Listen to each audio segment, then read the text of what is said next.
TikTok, time to rock. Hey, how's everyone doing today? We're a couple minutes late. I want to point out that was all me. I was out and then got back and had to get the video clip ready and stuff like this. AP was completely on time. So church AP is just completely different from Dawkins drone AP, apparently. Maybe. Hey, right before we were live and I was setting up stuff, we were chatting about Muhammad Hijab finally responded to the Islamic dilemma.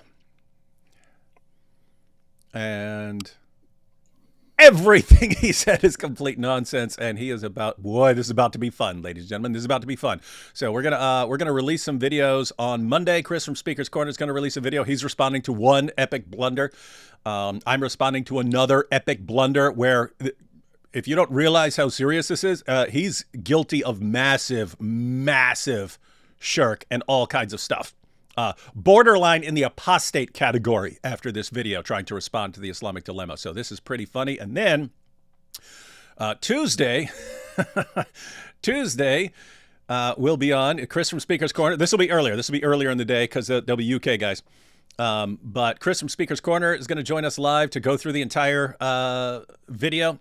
And Giant DOC are going to join. They say Hijab has some basic Arabic grammar problems when he's going through this stuff. So this is going to be pretty humiliating. And all you Dawa guys, trust me, right now we want you to respond to the Islamic dilemma. Please respond to the Islamic dilemma. So we actually have a community of hundreds of people all studying it right now.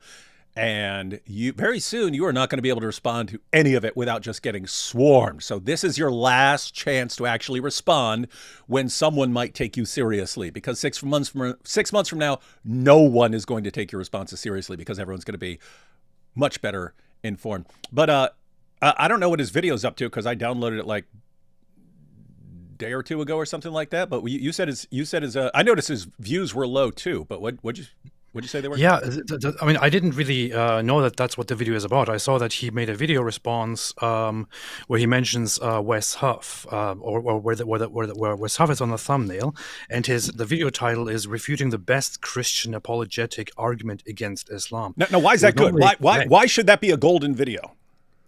Because, well, two elements that I just mentioned. Mm-hmm. One, it's Wes Huff, then the guy has been trending. Number two, it is the best Christian so extreme argument against Islam. Plus, it is also refuting the best Christian argument against Islam. People love that. Dawa fans love that. And then fourth, it's Muhammad Hijab, who has over 1 million subscribers. So that should be a video that has hundreds of thousands of views right now. What'd you say it was up to? It is at 64,000 views in 8 days. So it's kind of surprising to me. And the thumbnail is also easy proof the Quran is false, with an arrow posting at Wes Huff. It seems that people are not really interested in the stuff that he does here, and it is kind of funny. I see that this is part of a series that he started, Refuting Falsehood, and just 2 weeks ago he actually published something disgusting, which also has relatively low views. Which the title of the video is "Marmari Finishes Himself," and the thumbnail is "Bishop Hangs Himself," with a noose and Bishop Marmari on it. Did you see what the video's about? It's just about. Is it him like making a mistake and something? I was like, he's hanged them. Yeah, it's him sitting down with this other goon here and responding to Marmari or his argument or something like that. So that's just flat out clickbait. Like the guy ended his own life or something, and he's trying to get people to click on it. Ooh, they're getting Dawa's getting a little desperate. Hey, this a bad Hijab. Trust me on this one, buddy. It's a bad year to be slipping like this and resorting to just clickbait. It's a bad year, buddy. It's not even just clickbait, it's one thing to just messed up. It's extremely messed up clickbait. It's also like some really, really dark stuff here of posting a thumbnail of the guy and saying Bishop hangs himself, posting an actual noose with an arrow on him, sad and all that. It's like these guys are just, they have no standards, man. No principle. The worst. And I watched Hijab's video. Again, absolutely terrible. He is about to get completely humiliated But even in there, he's referring to himself as like the champ, the champ, the champ. And it's like Allah specifically says he does not love him who is proud or arrogant. And like all the Dawa guys are like the proudest, most arrogant people. Well, I can't say all. There are people who aren't like that, which actually brings us to the Dawa wars. So you've got the Dawa guys we pointed out in the past who are like obvious narcissists. That's your Muhammad Hijab. That's Ali Dawa. That's Sheikh Uthman. These guys are just complete narcissists. But you also have like Sajid and Farid and so on who aren't. And it's always going to be an issue. The narcissists want attention. They want everything revolving around them. And those are the guys who are better at getting attention. Narcissists are just, they know how to get attention. And so if you're the regular Dawa guys and you're not like that, you're looking at these guys and going, oh my goodness, what is going on here? This is so embarrassing that this is taking off. But that's life. And we get to reap the rewards over here. Going to be fun stuff. So everyone, we're going to, when it comes to the Dawa wars, you could basically pick a day. You could pick any day ever for the past basically year and a half, but even going back further, but you know, in recent times, they're just constantly. So you can actually pick a day and go see what they're talking about, and they're at war with each other. And this time is Farid. Farid blasted Daniel Hakikachu, and I was like, oh, so Daniel lied about something because he was saying Daniel lied. But I watched it, and it's like insane lies, like completely insane lies. And it's a weird situation where I'm on Farid's side and going, that is seriously messed up, and he needs to be exposed for that stuff. So, yeah, we're going to go through Farid's latest video going through the lies of Daniel Hakikachu, and it's just this weird situation. We're going to be like, Farid's got a point. He's got a point here. This is some crazy messed up stuff. Wild. But then it's funny because given the insane conspiracies that Daniel's putting out there and that Farid's responding to, Daniel will probably watch us and be like, you see, Farid is clearly conspiring with David and AP to bring me down because of my powerful Dawa. She's trying to bring me down because it's all like he's working with the Jews and stuff like that. It's like it's awesome stuff, man.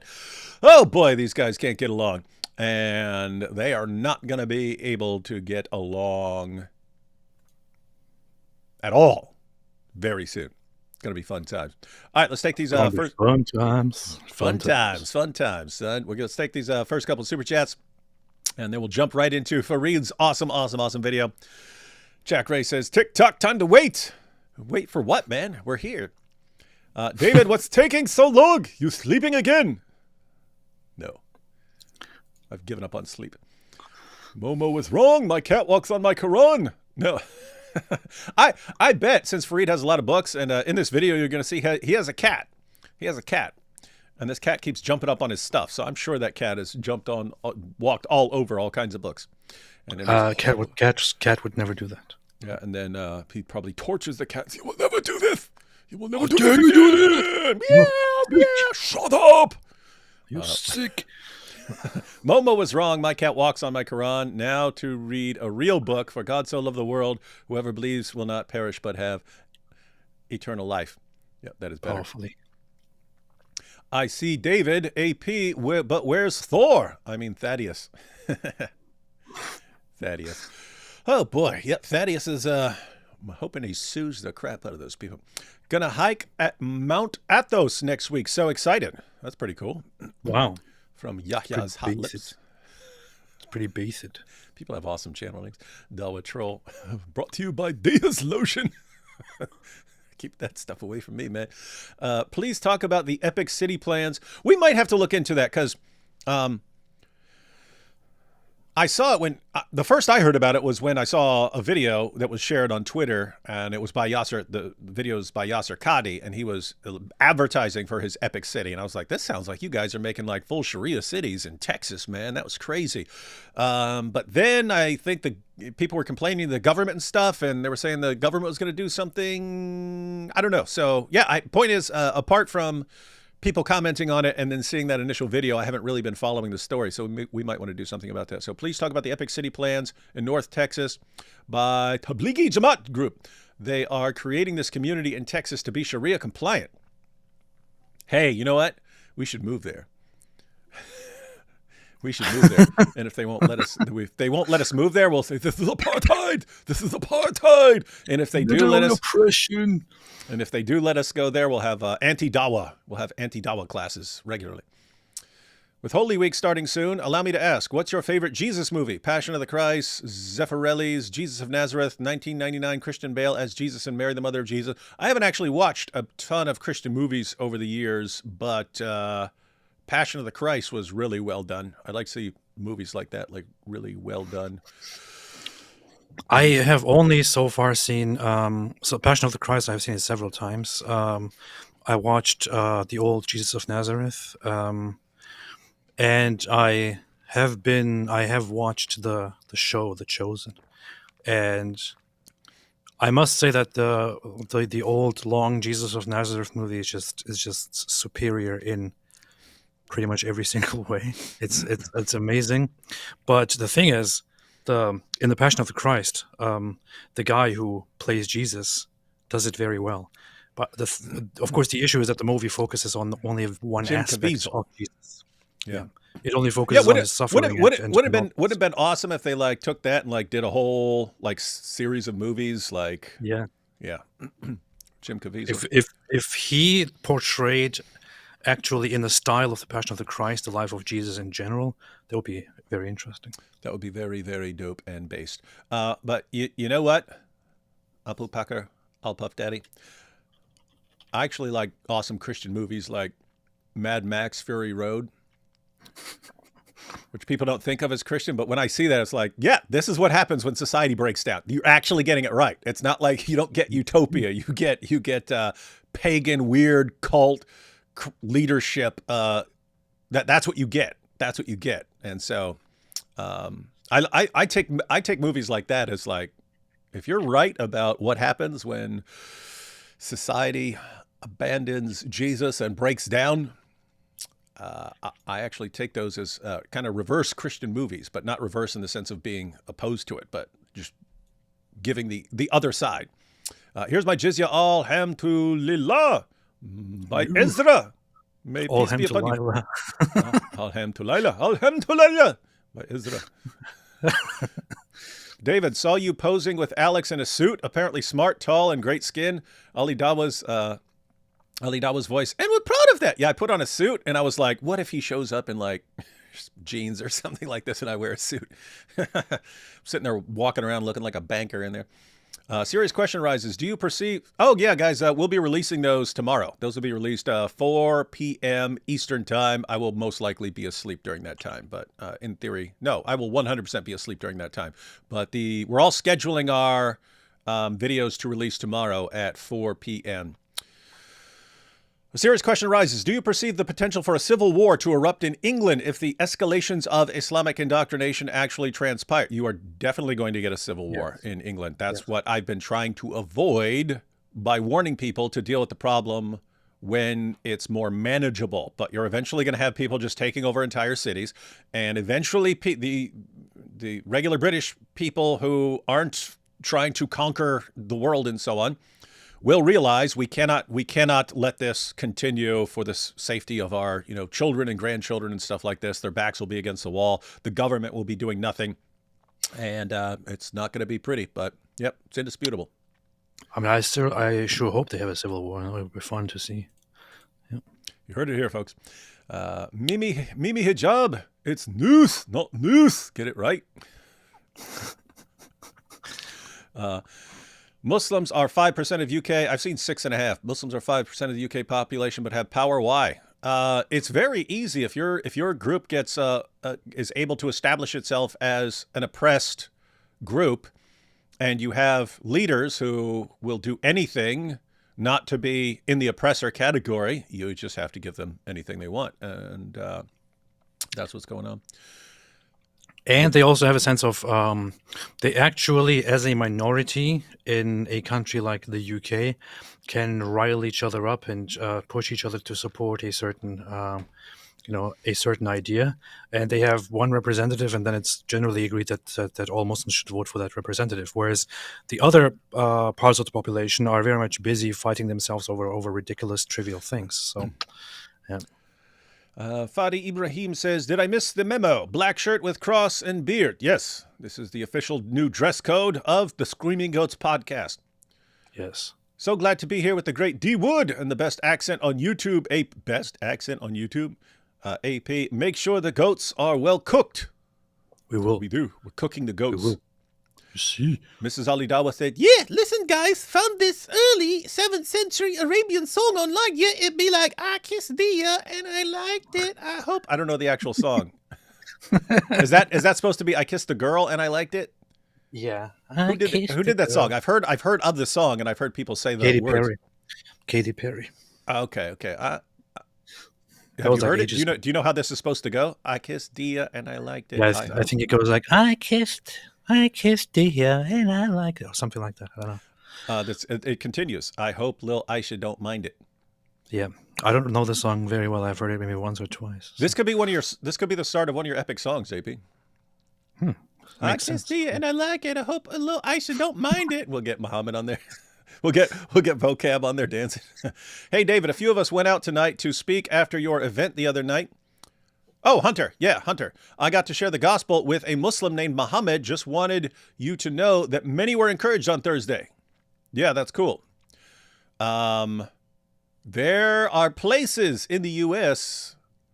that are actually focused on learning about Islam, even in seminaries and so on. So it's really cool that people are paying attention. And then they got a bunch of young people like Hunter who are learning and then going out and using what they learn. And that, guys, that's it.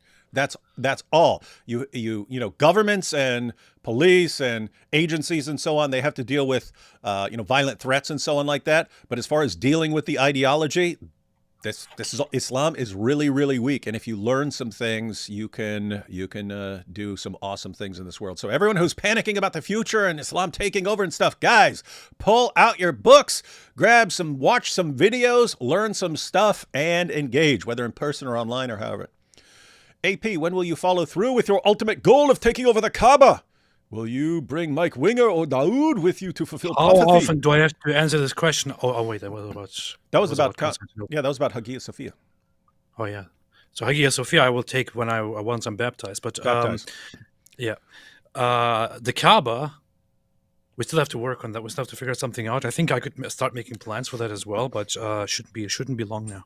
Yeah, guys, don't ever let me become president because I will take the black stone and hold it ransom. And I will say, if you guys go 1 year without a terrorist attack, then I will remove the black stone from this bucket of pig intestines. But if you do, I'm going to leave it in there as long as there are ongoing attacks. I'm going to leave it in the vat of pig intestines, and it will be your fault. It will be 100% your fault because I'm giving you the ability to stop it.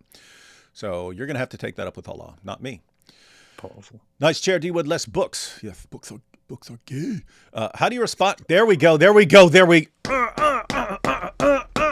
Christopher says, how do you respond? Christopher, I'm going to give you a brief. I'm going to give you a little taste right now. But this is what my video response to hijab on Monday is going to be about. So you only got to wait 2 days, less than 2 days, because we'll post it probably around noon or something like that. 2 days, you will see. Well, keep in mind, there's way more that can be said about Surah 5, verse 48. I'm going to make a video responding to hijab, giving kind of the basics. But two things. One, if you read in context, and I agree with you, game over. It's one of only a couple verses, and that's one of their top 3 that they go to. And it actually, when they use the response that they give, they don't realize it yet, and they're about to realize it. This is what my hijab video is going to be about. They destroy their own position and commit shirk. So 548. What's up? Interesting. Yeah, so guys, they go to 548 because that entire section of 543 to 547 is probably the main passage we go to for the Islamic dilemma. 543, that's where Jews go to Muhammad to settle a dispute. And Allah's response is, why are they coming to you when they've got the Torah? It tells them they have to judge by the Torah. In other words, you don't need Muhammad. You've got the Torah. That only makes sense if the Torah is still the preserved authoritative word of Allah. He's saying you don't need Muhammad. If it was corrupted, you would need Muhammad. You would need Muhammad. And then a few verses later, that's when you get 547. Let the people of the gospel judge by what Allah hath revealed therein. It says if we don't, then we're rebellious. So you've got 543, Jews are supposed to judge by the Torah, not by the Quran. 547, Christians are supposed to judge by the gospel, not by the Quran. It's saying that each group has its own books and you're supposed to judge by your own books. You get to 548 and it says that that you've got that Muhammad is sent with the book and so on. And it says that something is the muhaimin over something else. Muhaimin means its usual translations like guardian, but they do come up with all sorts of other translations to try and do away with the Islamic dilemma. And so Muhammad Hijab, he says it's guardian. He says it's guardian, so he grants that. But he says when it says guardian, that the Quran is the guardian over the previous scriptures. That guardian means you're correcting all the errors in it and you're the authority over it, right? When it says you're a muhaimin, which was just means like something like guardian or safeguard or protector. If you read the passage in context, the way that the Quran is the guardian of the previous scriptures is that when Jews or Christians try to avoid what's in their scriptures, the Quran sends them back to it. It says, no, you're not getting away from your scriptures. You go to your scriptures. That's the sense in which the Quran is the guardian of the previous scriptures. But Hijab completely distorts it. And he says, when it says that the Quran is the guardian of the previous scriptures, it means that the Quran is the authority over them and corrects the errors in them and so on, right? So that's what he says. Now, why is this a problem? Why is this a problem? Because the standard Muslim interpretation, the most common Muslim interpretation, it says that Muhammad is sent with the book, and then it says, and this is the muhaimin over something else, right? Here's the thing. So the normal interpretation is that the muhaimin is the Quran. And then so what is it the muhaimin over? It's over the previous scriptures. However, here's the point. There's a minority Muslim position. And this goes back to people like Mujahid. Very, very important if you know who that is. This goes back to people like Mujahid. That you have Muhammad and the book and that this is a guardian, right? Mujahid believed that Muhammad is the muhaimin. That it's not the Quran that's the muhaimin. It's not the Quran that's the guardian. It's Muhammad that is the guardian. And if Muhammad is the guardian, then what is he guarding? He's guarding the Quran. Get it? So again, I'll put this all on the screen so it will be easier to understand in my video. But the normal Muslim interpretation is the muhaimin is the Quran, the guardian. The guardian is the Quran. And what's it guarding? It's guarding the previous scriptures. That's the normal interpretation. And Muhammad Hijab says guardian means that it's correcting the errors in and it's the authority over. Okay. You have a minority Muslim position that says, no, Muhammad, the verse is saying Muhammad is the muhaimin over the Quran. What's that mean? If muhaimin means you're correcting the errors, that means Muhammad, according to the minority position, is correcting the errors in the Quran. That means that people like Mujahid believed that Muhammad is the authority over the Quran and he decides what to keep and what to reject. What does that mean? It means that Muhammad would be a higher authority than the speech of Allah. So Muhammad is a greater authority than Allah himself. What is that? That is shirk. Now, Hijab could say, well, that's not my position. That's not the point. The point is, if early Muslims thought that that was an acceptable position or even the true position, that means that according to Muhammad Hijab, they believed that Muhammad is a greater authority than the Quran and that Muhammad is correcting the errors and mistakes in the Quran. Because he's an authority over them. He's a higher authority. And that would mean that at the very least, Muhammad Hijab is accusing people like Mujahid of being mushriks. That is some good stuff. That is very base, man. That is very base. So, yes, long story short, you'll get that response on Monday. And then once we're going through Surah 5 in the community, you'll get some more in-depth videos. Good stuff. And Jai and DOC have all sorts of commentaries on this, so going to be fun times. Oh my goodness, I was sitting there talking, and there's like 1 million super chats. All right, we'll go for a couple minutes with a couple more minutes with super chats, and then I will pause those, and so we can go to the video. Let's see, try and go rapid fire here. Glory to Jesus Christ. Beautiful Holy Week soon. Yep, these are good times. Farid has a point here. LOL 2025 is definitely Fun. Yeah, Farid has a point. It's funny. D Wood on the same side as Farid. Passion of Christ. How about the Passion of D? Passion of the D.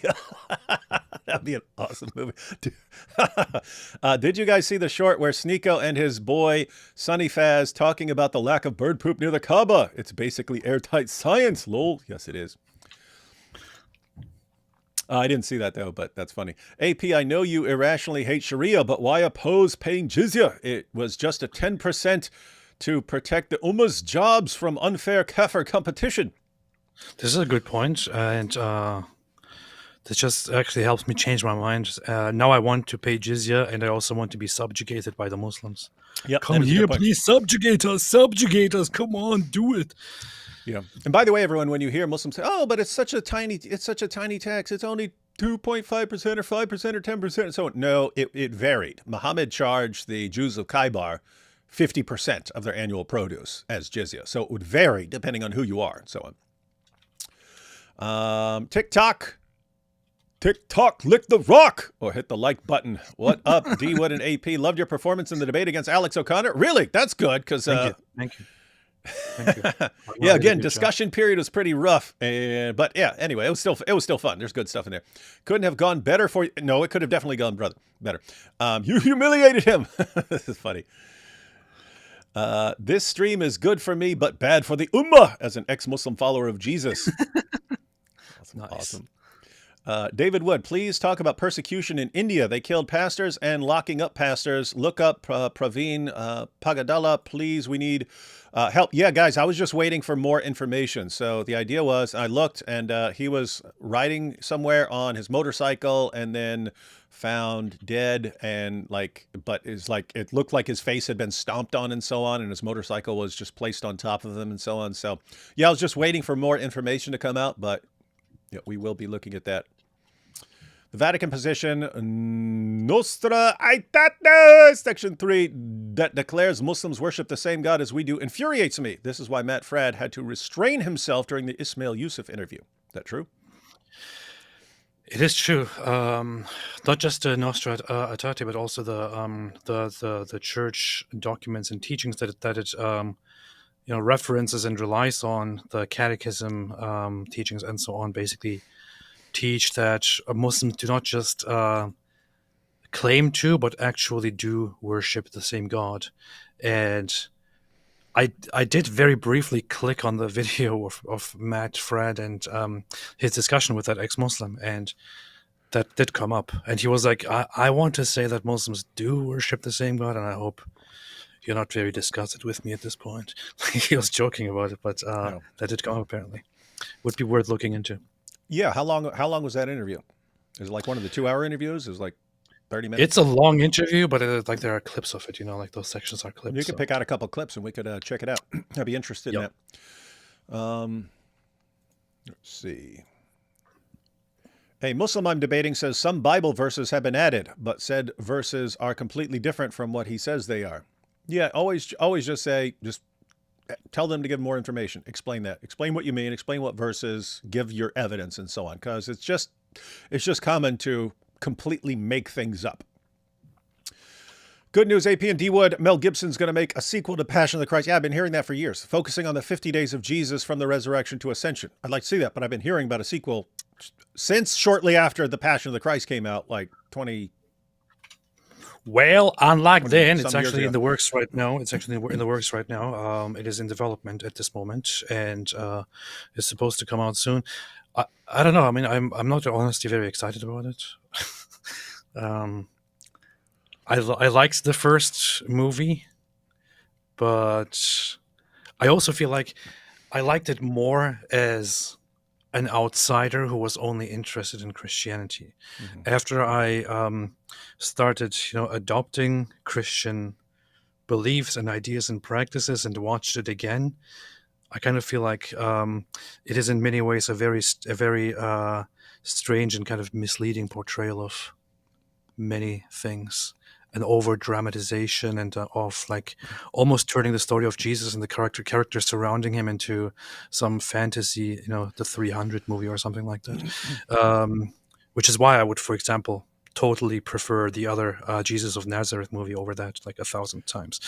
But I don't know. Let's see how the other movie looks. I have to say, Mel Gibson knows how to make some banging movies.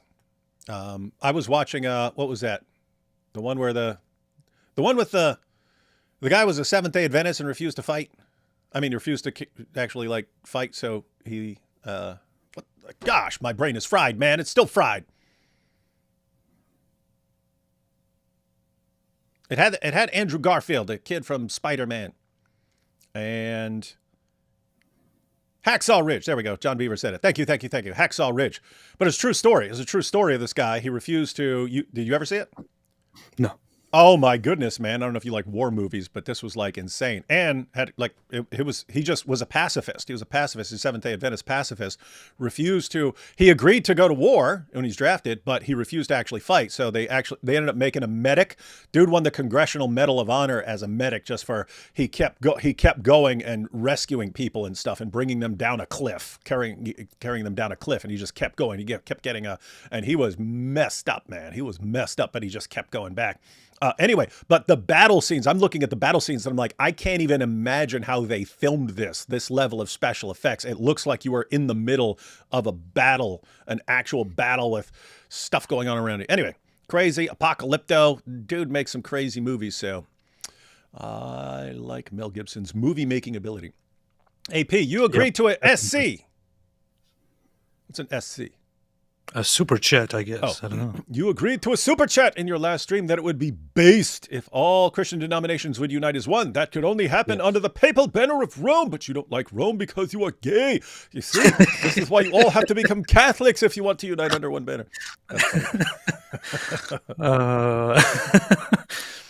I don't know. I still believe that things can work out in the future. There are great efforts right now to heal the schism and many levels and all that. So it sucks because it would be awesome to see that.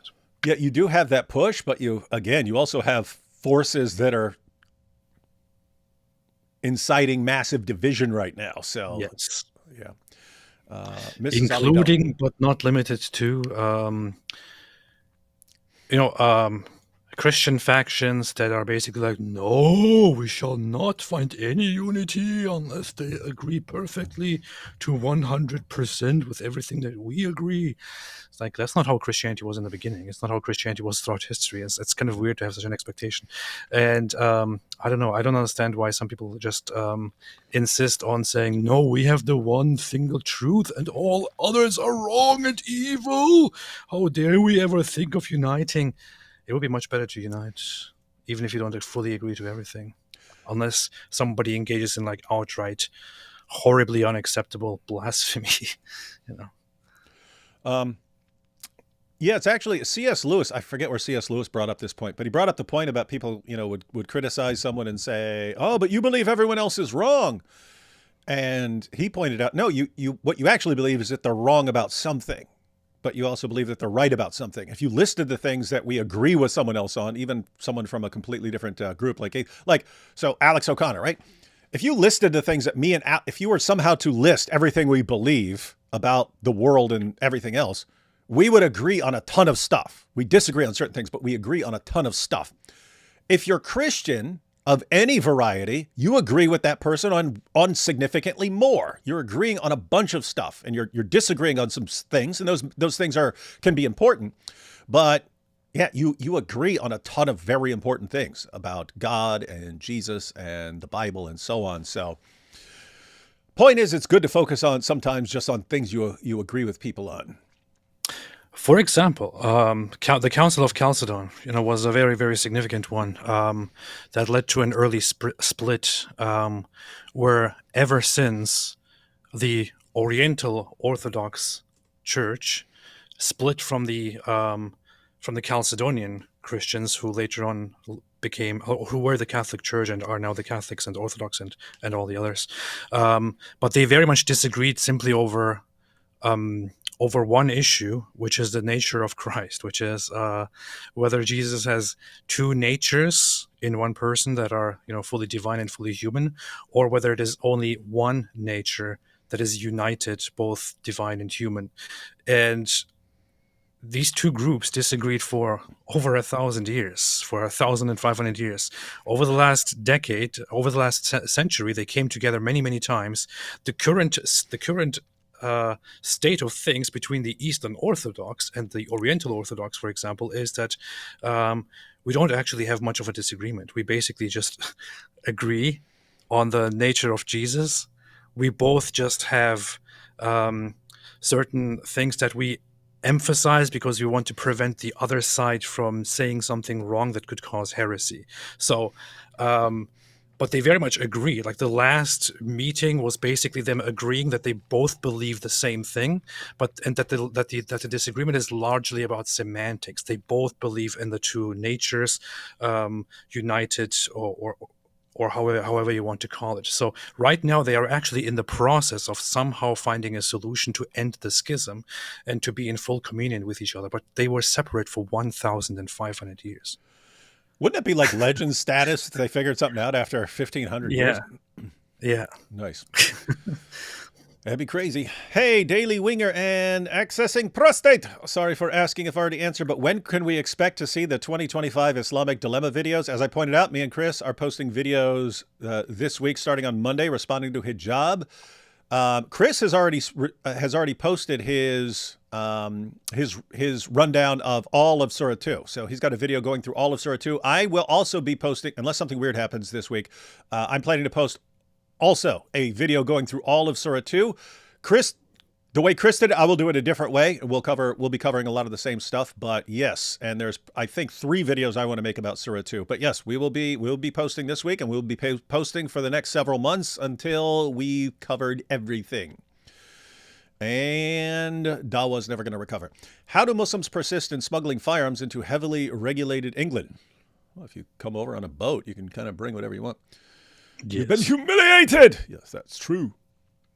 AP, yes. I heard the chain of narration that Ezra is pleased with your answer to my SC last time. This is the curse of Ezra upon Dawa. Ezra is becoming uppermost, you see.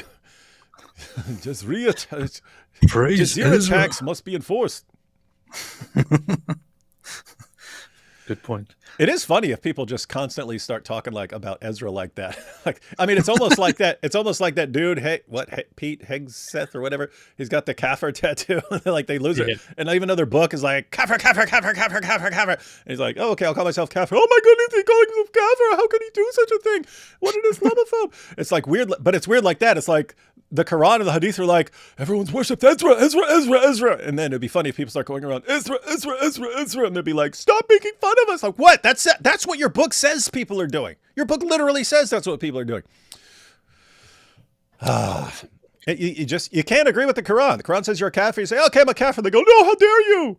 Quran says, oh, you guys you're obsessed with Ezra. And you say, Ezra. And they go, well, stop making fun of us. Isn't that weird? Says, does AP think there's a risk of Israel-Turkey having a war conflict over Turks trying to control air bases in Syria and have a defense? Huh? You think there's a...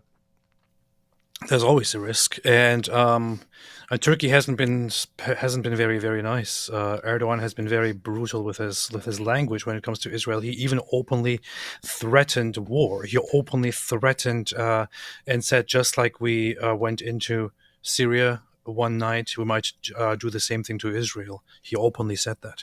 So the Turks, they can never behave. Their politicians That's racist. Have openly said, like the nationalist right-wing party has openly said that that basically they said Palestine belongs to us, Jerusalem is ours, we will protect it, and so on, and we will take it if we have to. They have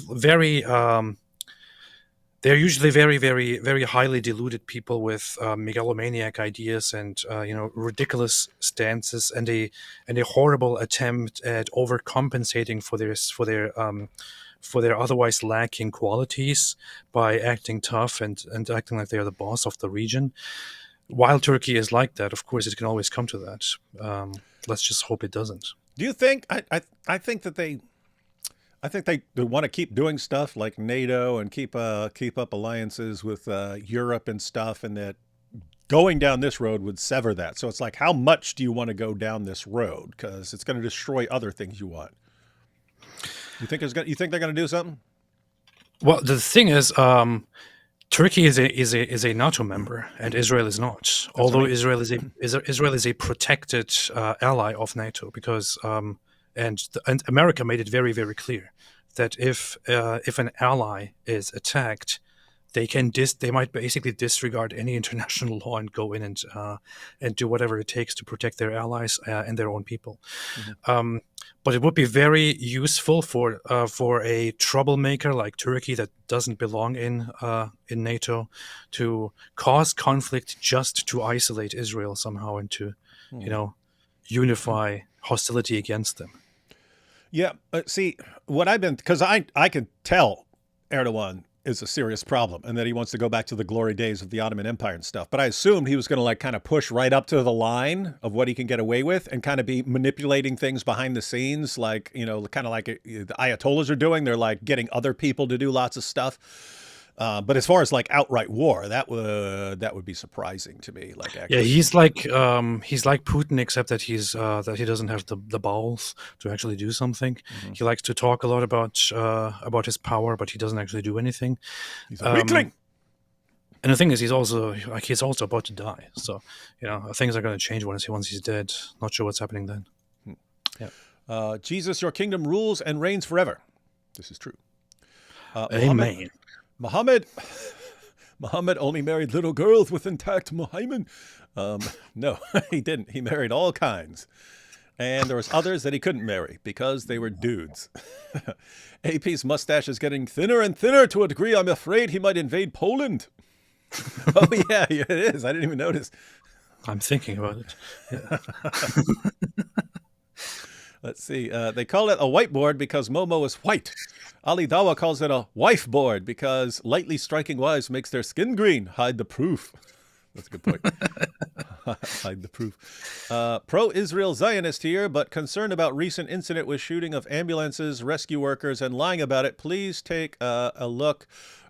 I have seen that, and if it's what it looks like, that's extremely messed up. But the issues you have to be concerned with is that just couple of individuals who do it and not coming down from the government, or is it actually the government ordering that sort of thing? In other words, guys, every war you'll have soldiers doing messed up things and then trying to cover it up and saying, no, this is the situation and stuff. So yeah, you have to look. If it's actually the government ordering that sort of thing, or higher ups or something like that ordering that would be extremely messed up. If it's some guys, then yes, you need to deal with that and punish them appropriately and so on. But you wouldn't say, oh, therefore the entire government.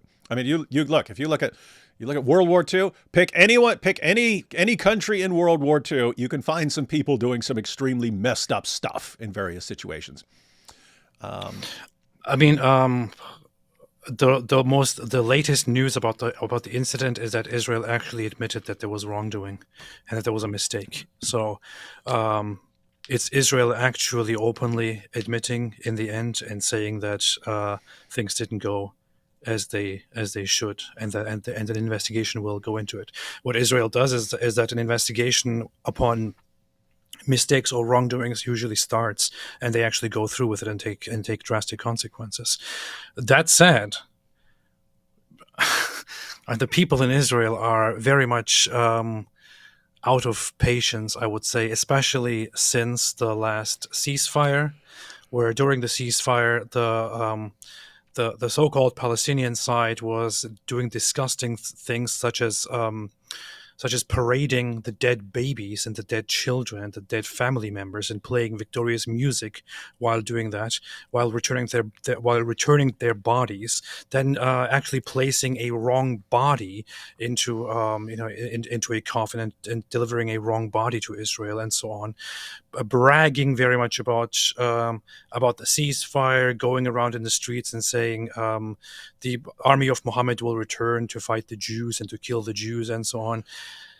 Don't expect, and we have seen numerous incidents of the so-called Palestinian side using ambulances, even a church. Like there was one prominent church, Orthodox church in Gaza, where the bishop admitted on TV that Hamas actually used the church premises to fire rockets at Israel because they know that Israel would have to fire back at some point and then damage the church, for example. With such people, it is very, very easy to be a, be, I don't know what word to use here, but to be very, very jumpy. I don't want to say jumpy, but a little bit jumpy, if there is a better word for it, when responding to advancing Palestinian people, no matter if they're journalists, medical forces, regular people, or whatever it is. Considering also that Hamas never puts on military uniform when they fight, they put on civilian clothes. Yeah, so in other words, if you had people waving a white flag running at you, that to you, one, that could be people running at you waving a white flag because they're surrendering or something like that, or because they're on your side or whatever.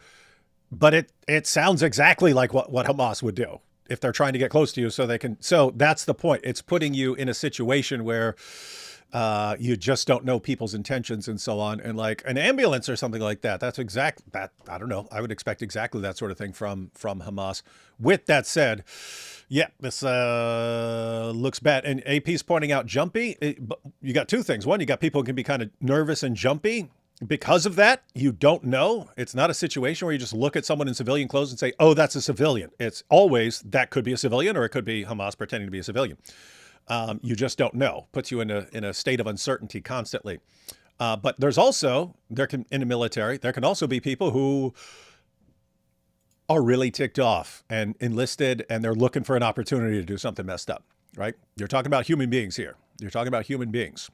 You could have someone whose brother was killed on October 7th and stuff like this. And he's he wants revenge. And so, yep, those sort of things happen. But if you do something messed up, you got to deal with the consequences. We are witnessing in our lifetime the literal collapse of a worldwide cult via the internet and modern technology. Yes, we are. And it's going to be massively amped up in 2025. What does Daniel Pervertkachu say about how the Muhammad factors into the biological readiness of his child brides? That's what he'd be thinking. He'd be like, hey, Daniel, let's talk about the Muhammad. He'd be like, Hyman, financial blessings coming in Jesus' name. Yes. AP, have you read beginning, it sucks because I want to get to the video, but there's super chat and some of them are about like Hacksaw Ridge and stuff like that. So I kind of wanted to get down to them. Otherwise they won't make sense later. AP, have you read Beginning to Pray by Father Anthony Bloom? I honestly can't recommend it enough. It's short, insightful, and always a helpful reread. If you can't recommend it, then why would I? No, just, I haven't read it. I can't. Yeah, it'd be funny if I stopped. I can't. I honestly can't recommend it. Oh, enough. Yeah. Oh wait, or if you just screwed up punctuation. I honestly can't recommend it. Enough. I haven't read it, but I see it right here, and I might just order it. So, yeah. Dope. Islam, the biggest. Trust me, bro. It is. I might steal that. That's everything. So Muhammad, how do we know that you were saved? Trust me, bro. I was in the cave with Dawah. See, I'm interested in throwing my hat in the ring with this Islam project, but in a different way. I can't exactly explain what they did to me there, but it started with some choking. Revelations. Started with choking, and he choked me unconscious, and then all these I was covered with things and verses. I'm thinking about a video on the Quranic view of Jesus or the quadrinity, Allah, Momo, Jesus, and Quran. Is this worthwhile? Stuff can always be worthwhile. All sorts of stuff. Everything can be worthwhile. And yes, the Quranic view of Jesus is always a good, worthwhile topic. In fact, that's the other thing, going through the entire Quran. I mean, I've been through the Quran before, but not like for this purpose and all this stuff. Matter of fact, multiple people that I've mentioned this to had the exact same reaction. Just reading through the Quran, focusing on Islamic dilemma verses. This is way stronger than we realize. I already thought it was an airtight argument. Now it's like significantly stronger than I thought. When you're focusing on everything, you realize it's like every few verses there's something confirming the earlier scriptures and so on. So crazy stuff. D Wood, show your feet again, please. I want to count your toes. I have 10. Hey, you know what's funny? I remember this in prison. No, this was in jail. This is in jail. But we had, so we're in a dorm, it's like 30 guys in there in the dorm or something like this. And beside my bunk, I had one of the only open spots. In other words, I have a bunk against the wall and I was on the bottom bunk. And then there's a space right beside me. And then there's all the other bunks. And so people would play cards right there. And I had my foot, I have like one leg up and my foot resting on it. But I kept leaning closer and kind of closer. I wasn't paying attention, but I was leaning closer and closer to this guy who's sitting there playing cards. And all of a sudden, my foot was right by his face, and he goes like this. He goes, "Ah!" And I was like, "What?" And he goes, "I thought it was a hand." He goes, "I thought it was a hand." What the? Because some people have short toes, and anyway, long toes, and he thought it was a weird mutant hand coming in. But it was funny. It's always funny when you get like some hardened criminal freaking out because he sees a foot beside his head. But no, I will not be showing my feet, at least not until I get my OnlyFans channel. What? Nothing. Conscientious objector. Yes, that is what that was about. Yeah, this crazy thing happened last night. Yeah, this crazy thing happened last night. Yeah, you wouldn't believe it. I'll be squatting over Ali D, feeding them grapes in a. What is this? What is this weird stuff? Mrs. Ali Dawa. It's also funny that Mrs. Ali Dawa has the same voice as Ali Dawa, but he can't say she doesn't because he won't let us hear her voice. So we'll just assume that her voice is exactly the same, and that's why he doesn't want her speaking. And we'll assume that the reason he married her is that he's such a narcissist. He would only marry someone who sounds exactly like him. That Orthodox priest Josiah from the Lila Rose interview has 10 kids. What? That's it. I'm becoming an Orthodox priest. AP, you got work to do as an Orthodox Kate Schumann. I do. D. Wood, I've been doing research on Jehovah's Witnesses' claims about Jesus being Archangel Michael. They use Daniel 12:1 to support this. Are you familiar? If so, how could I respond? The wrong one. I mean, I could say you'd seriously have to stretch the interpretation. Just as, Michael the Archangel is going to show up and stuff. So you'd have to seriously stretch some interpretations, but I would not be the one to address that. There are people who focus on cults and so on. Speaking of Hacksaw Ridge, Garfield said he didn't. Matter of fact, this is what I said I wanted to get to, some comments about Hacksaw Ridge. Speaking of Hacksaw Ridge, Garfield said he didn't want any aid for the scenes of him carrying the soldiers because he wanted it to be realistic. But the first time he had to carry someone, he said, uh-oh, this ain't going to work. The real Desmond was a skinny guy. 100% he had God with him that day. Yeah, he saved a bunch of people, man. These are guys who are injured in battle, and it's in the middle of a bloodbath, and he just keeps going up. Even after everyone else had retreated, he would keep going up to rescue more people. And the other thing, apart from the awesome directing and action and special effects and so on, was just Andrew Garfield's acting, you see him in something else, but here you see him when he came down there and he's like in complete shock and he's freaking out about everything because he's had, guns bursting here and things blowing up around him for forever as he's saving person after person. It was extremely realistic. It looked real and the acting looked really, really awesome. Thank you, D1 and AP, for all that you do. You've both been a great part of my journey to rediscover my faith and rebuild my relationship with God. Thank you. You hear that, AP? Appreciate that. Makes me very happy to hear. You hear that? You hear that? There's still more super chats. It's cool, but okay. Well, I've been on a journey. Read one more. I'll read one more, and then we're going to check out. I'll read one more, and then we're going to check out the video, and then we'll come back to super chats later. Found some stupid videos that are basically just atheists flailing because AP converted. Do you know why some people can't just mind their own business? Hey, send us those. We might. I don't know what you're talking about, but send us those clips somewhere because I'd like to check them out. I was actually thinking of reviewing a video tomorrow, although I thought I don't want to engage with that kind of stuff at this moment, but I was thinking maybe we could just do it in a nice way. I saw a video by some ex-Muslim guy who was talking about me being Christian, and he called it something like from one cult to another cult or something. How did the frying pan, out of one frying pan into another frying pan? Are you stupid? So I want to look at that and see and maybe analyze and maybe respond to it a little bit, because it's just, these are very, very strange things to do, Yes. All right, guys. So there are more super chats. We'll get to those, but we want to check out Farid responding to Daniel Hakikachu. Kick Everyone ready? So just so everyone knows, there's a big context to this. These guys have been going back and forth for a while. It was Daniel and Jake blasting each other. Farid looks like he sided with Jake. And then they started saying like Hakikachu's the biggest liar they've ever seen. And a bigger liar than like Christian apologists whom they don't like and so on. So it's like some harsh criticism considering Daniel has been a popular, very popular Muslim for several years. But this all fits what I've been saying for a long time. Dawa guys do not last long.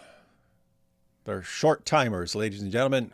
Dawa guys do not last long because they all come out with their new latest trick. And this will win them popularity for a while. And they humiliate the kuffar. But then the kuffar catch on to their tactics. And then their tactics don't work. And then they have to just, you know, they can't debate anymore, and they have to start going and attacking other Muslims and so on. So that's and you see it over and over and over again. Oh, by the way, it's funny. I didn't realize it until someone pointed out. But I'm sitting there speaking at a seminary. I'm speaking at a seminary.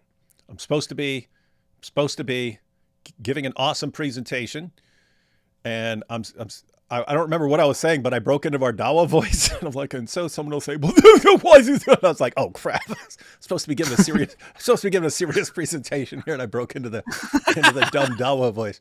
And then someone afterwards was like, "Oh, I thought it was cool. I thought it was cool when you broke into the Dawa voice." That's cool. All right, so all right, guys, here we go. Assalamu alaikum wa rahmatullahi wa barakatuh. In this video, I'm going to be dealing with the malicious lies and accusations by Daniel Hakikachu. Hey, does anyone know why Farid's always just like in a hat and a t-shirt or something like that? I mean, I've seen him where he's not, but like lots of Muslims, yeah, lots of Muslims think you have to be dressed in a certain way and so on. He's sitting here in a sailboat shirt.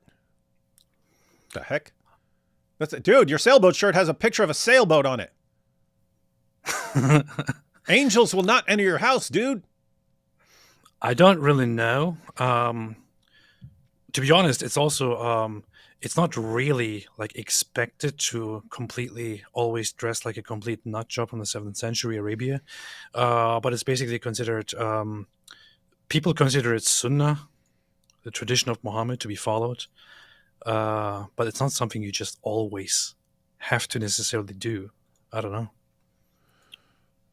Yeah, it just I don't know. It just seems he's significantly more inclined to dress like a regular dude, and he's got the mustache. So that's not even.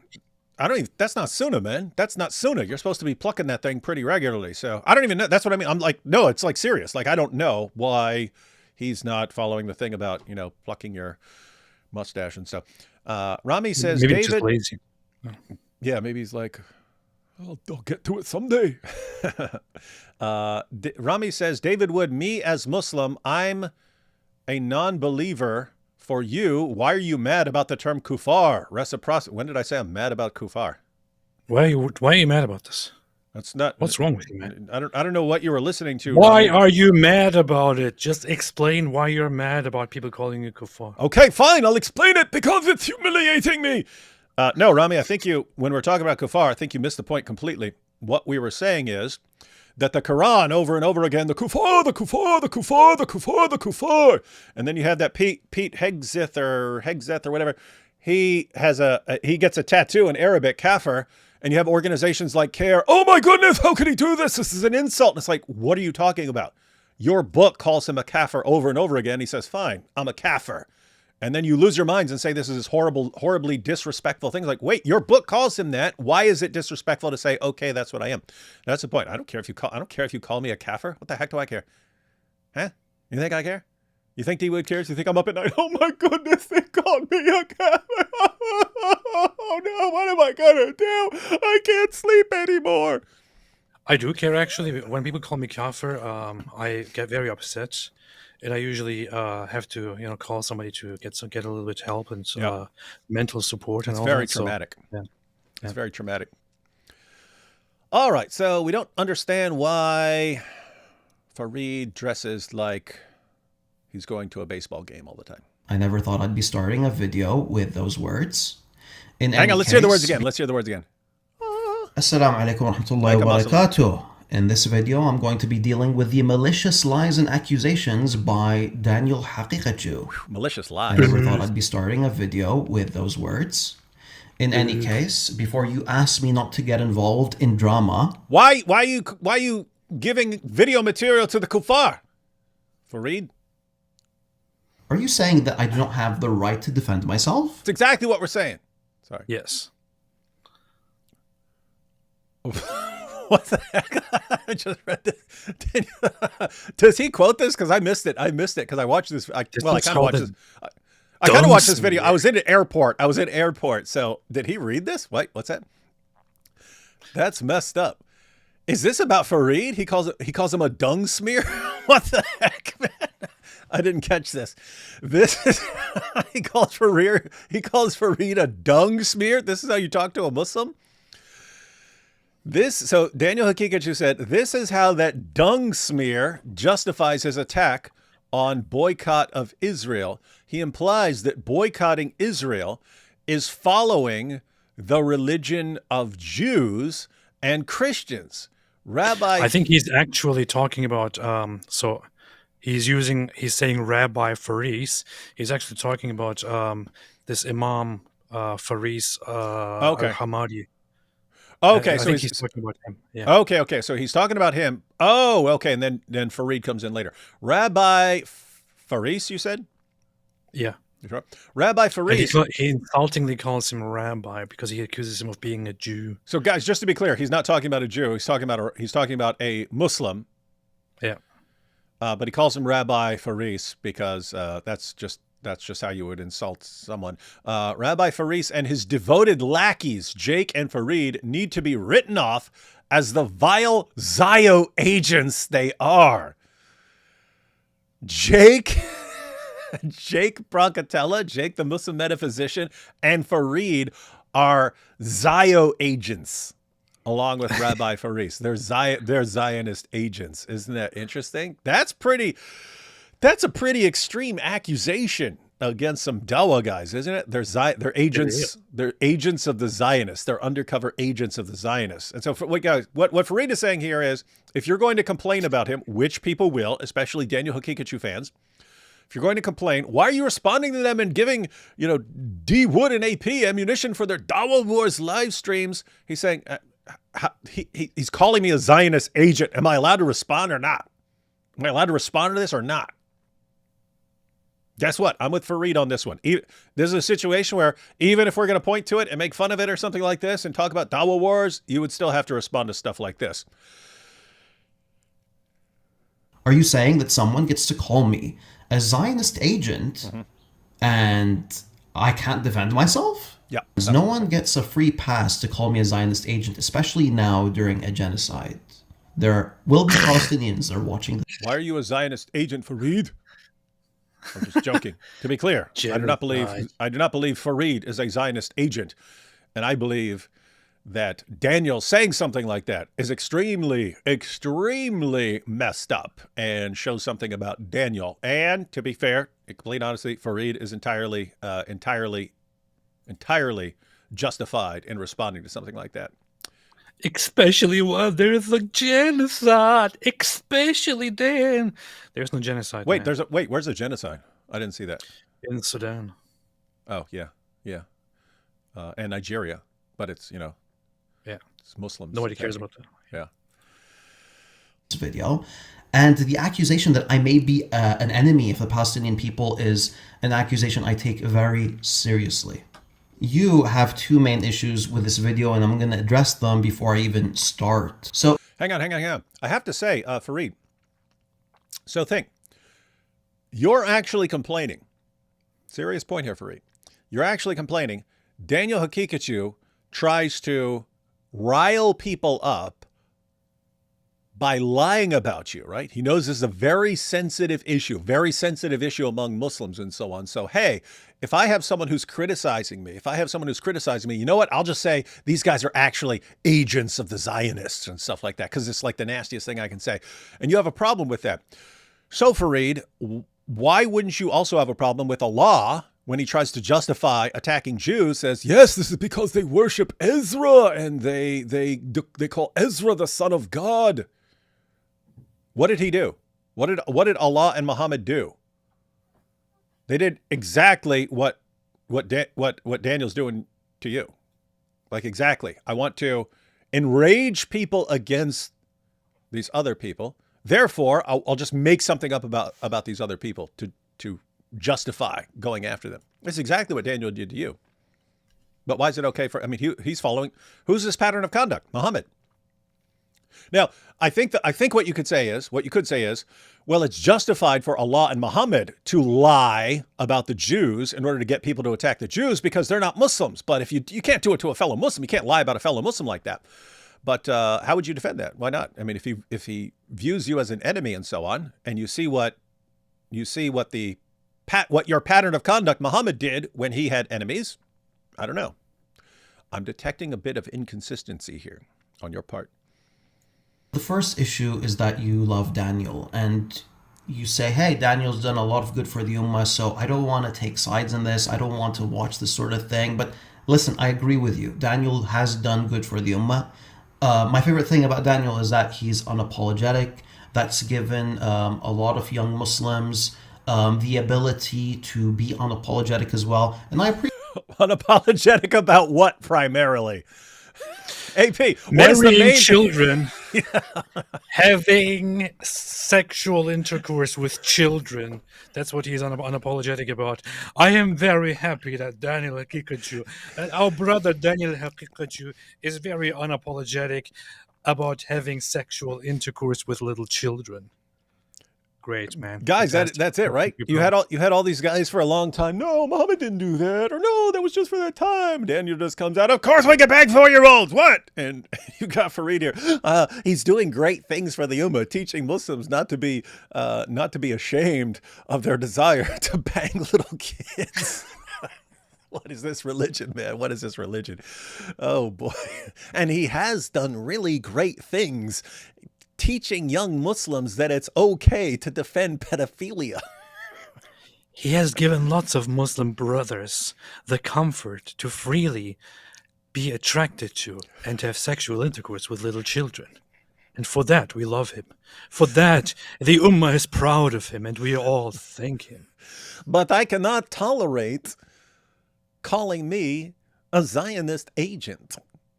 If you're talking about banging kids, yes, we're all on the same side of that issue. But insulting me? Oh, how dare you? That's the end of everything. The perfectly functioning moral compass of Dawa Gandists.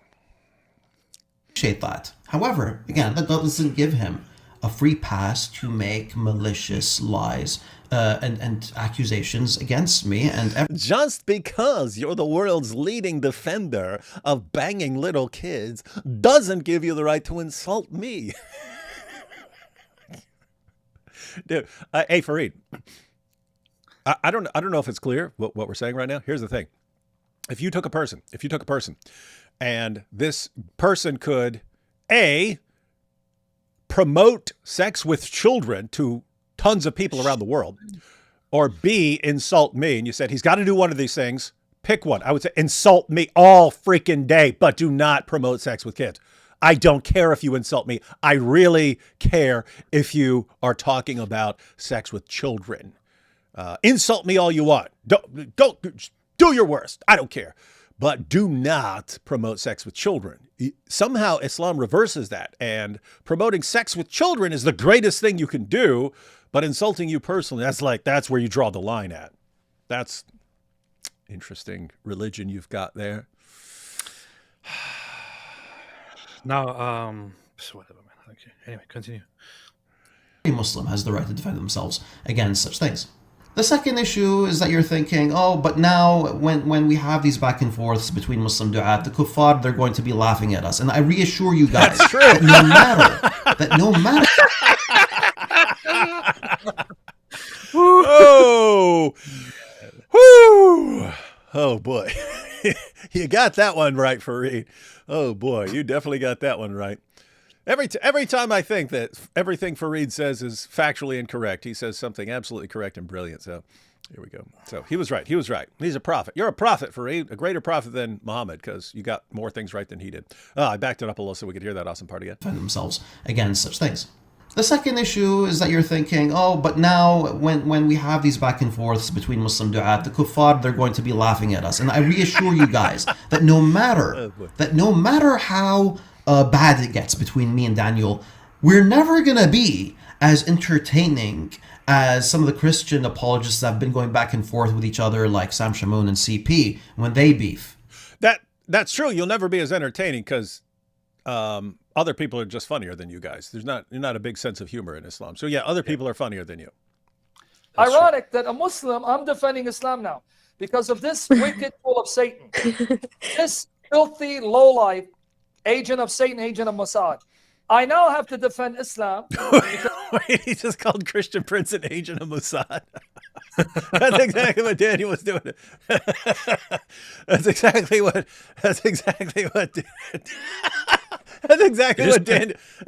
Daniel did to Farid. He said you're a Zionist agent, and then it's kind of funny that Sam Shamoun and Daniel Kikuchi go into the same direction when they want to accuse somebody of something. And probably that's why Farid picked this clip to be like, hey, look, it's the exact same accusation there. He's defending with a difference here. Because okay, so Sam is saying because Christian Prince is defending the Talmud, so. That's what he's talking and with a difference here, which is that Sam Shamoun is not actually openly anti-Semitic. He doesn't hate Jews, whereas Daniel Kikuchi is. He's in love with Netanyahu, who was in love with his mother. And what makes it more funny, I mean, look at the title. I mean, look at the thumbnail he did to himself.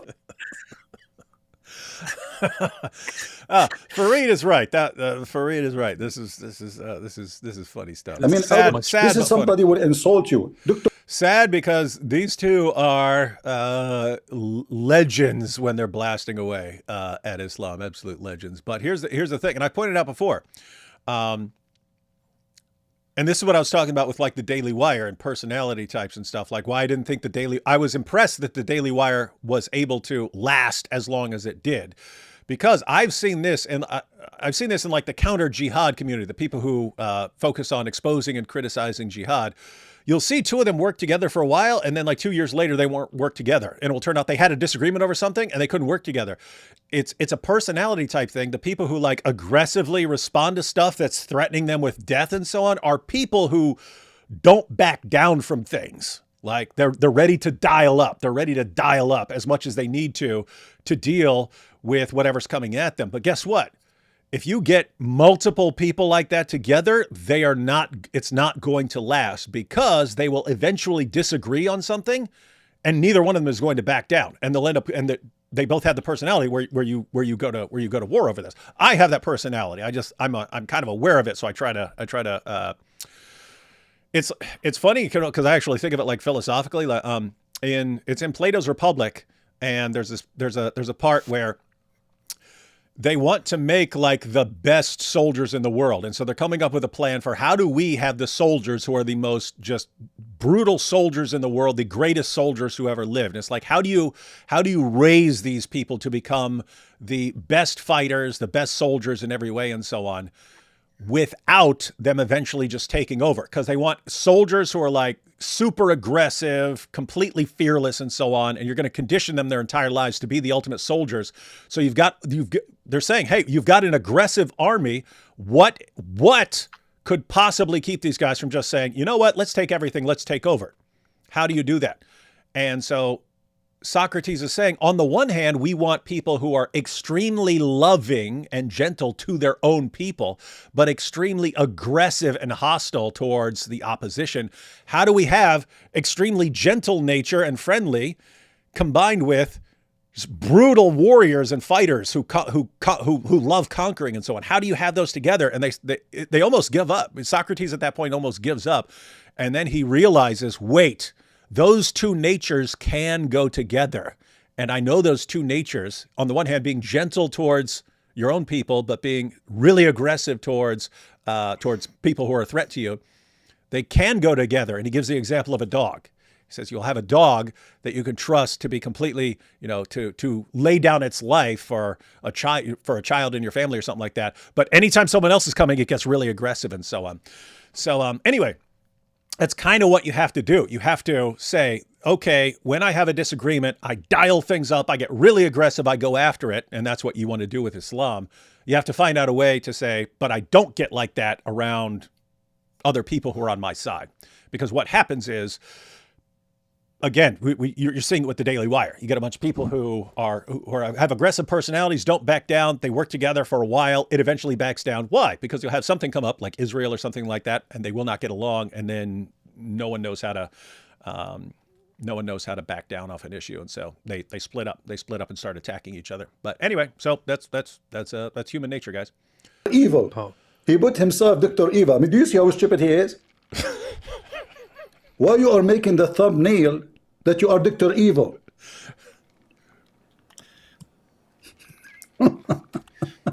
It's funny because you're calling him stupid. That's a terrible argument. Neither one of these guys is stupid, ladies and gentlemen. You can say anything else about it. They're not stupid.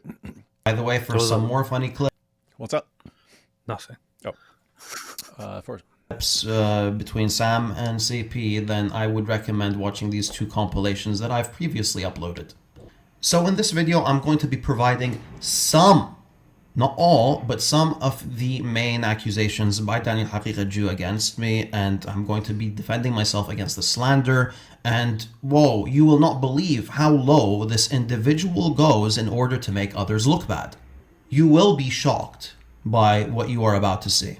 And yeah, I also understand that some of you guys really appreciate his political takes, and some of you guys really, really hate Salafis. But hey, is that a justification for you to support someone's slanders against someone else? That's actually a good, important point, guys. There is this tendency to, I hate this group, therefore anything goes against that group. It's okay to make things up and lie about that group because I hate them. What's that? His political takes. Yeah, of course, you can love his political takes, and you can love him for attacking Salafis. But does that justify? And I have to say, I've seen the back and forth where they're calling each other liars and stuff like that. But until I watched this video yesterday, I didn't know how bad it was. So I'm usually not paying attention to it. But this is extremely messed up stuff. Extremely messed up. So lie number one, Haqiqa Jew claims that there's this multinational psychological operation against him and that I'm linked to it. And line number two is that I'm linked to Unit 8200, which is an Israeli intelligence unit. He even gives the specific unit that Farid is linked to. Oh boy. This is the funny thing. It's actually, this is a very, very interesting thing that Farid does here, that Farid addresses, because this is a very common thing that some of the conspiracy-minded people like to go to, where they start engaging in these insane conspiracy theories about random, regular things, right? Where they, if somebody opposes them or if somebody goes a path that they don't like, they think that there must be a conspiracy going on, that there must be something greater behind the scenes going on, that this person must be controlled by greater evil powers that I don't have any control over, but I know that those powers are real, and so on. This is something that people in all kinds of different circles frequently do. But Daniel Haqiqa is a great example of somebody who is very, very paranoid and conspiracy minded, who really thinks everything is a conspiracy. And he even accuses his fellow Muslim apologists of actually being part of an evil anti-Islamic conspiracy led by who? The Jews, of course. And so anyone who disagrees with him and so on must be part of the Jewish conspiracy. Back up a little. All right. So here we have Daniel Haqiqa Jew. I thought he was just going through tweets for some reason, but he's got a video. And line number two is that I'm linked to Unit 8200, which is an Israeli intelligence. I'm not encouraging anyone to do this, but for some reason I'm always reading what annoys people. So if you want to know what annoys Farid, just pretend to be an agent of What is it? Unit what? 828? multinational psychological operation against him, and that I'm linked to it. And line number 2 is that I'm linked to Unit 8200, which is an Well, as someone who's also linked to Unit 8200, I can confirm that. No, I'm just kidding. Yeah, I don't think that we have any connection to Farid. I've never heard of anything like that. So Yeah. Hang on. Yes, we covered up for Farid's. Yeah, we covered up for Farid's work in our group. All right, we're good. Anyway, just ignore that, everyone. Let's go. okay. Israeli intelligence unit. People who are attacking me are in the Abrahamic Accord countries. Did you make that connection yet? Mm-hmm. Like that bloated postman, he's in Morocco. That's Jake. That's Jake. That's Jake, right? Because Jake's in Morocco. He just called Jake the bloated postman. And then he's got this big smile on his face. Hang on. Bloated postman. I don't know why he's calling other people bloated. Yeah, I know. People who Why are is attacking Dan me calling people are bloated? in the No idea, man. Abrahamic Accord countries. Did you make that connection yet? To be fair, if you said Moroccans got some delicious food, if I were in Morocco, I'd probably gain some, put on some pounds too. Like that bloated postman, he's in Morocco. He lives in Morocco. Then you have this other clown, Farid. He's in Bahrain.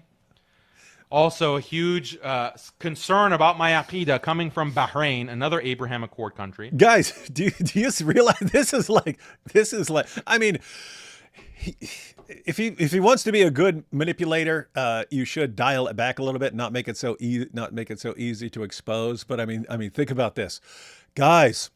The people who are responding to me, the people who are calling out my views, one from Bahrain and the other is from Morocco. These are countries in the Abraham Accords. What does this mean? It means that they are mere puppets and pawns of... Anything about me, anything about Muslim skeptic, we don't have the right Aqidah. Just understand it for what it is. This is just a psyop from Unit 8200 and the electronic flies straight from Riyadh or Dubai. Wow. Everyone get it? It's a psyop. Farid and Jake are assets for this unit. And so you have the Abraham Accords, and then people are in charge of the Abraham Accords and that whole agenda. And they've got their agents, Farid and Jake, who are tasked with going after the real hero who could end the Abraham Accords and bring back child marriage, Daniel Hakikachu. And so the Abraham Accords are all worried. Oh no, Daniel's powerful Dawah is gonna bring back child marriage, and then everyone's gonna be banging little kids. We need to send in our secret agents who also support child marriage. But they must destroy Daniel. Hello, Farid. Farid, yes, you must take out this guy. Okay. And increasingly now Morocco and Bahrain. And here, line number 3 is Haqiqaju explicitly referring to me as a Zionist agent. Of course, this is a disgusting lie. For anyone that goes through my account will notice that I've been refuting Israeli propaganda. Hold up. Let's go ahead and read these. Dang it. Let's see you read them. Morocco and Bahrain. And here, line number 3 read that is already. Haqiqaju explicitly referring to me as a Zionist agent. Of course, this is a disgusting lie. For anyone that goes through my Okay, so Farid's posting his own... This is actually funny. He's having to bring the receipts to show that he's not working for Zionists. Farid, dude, you failed. Why?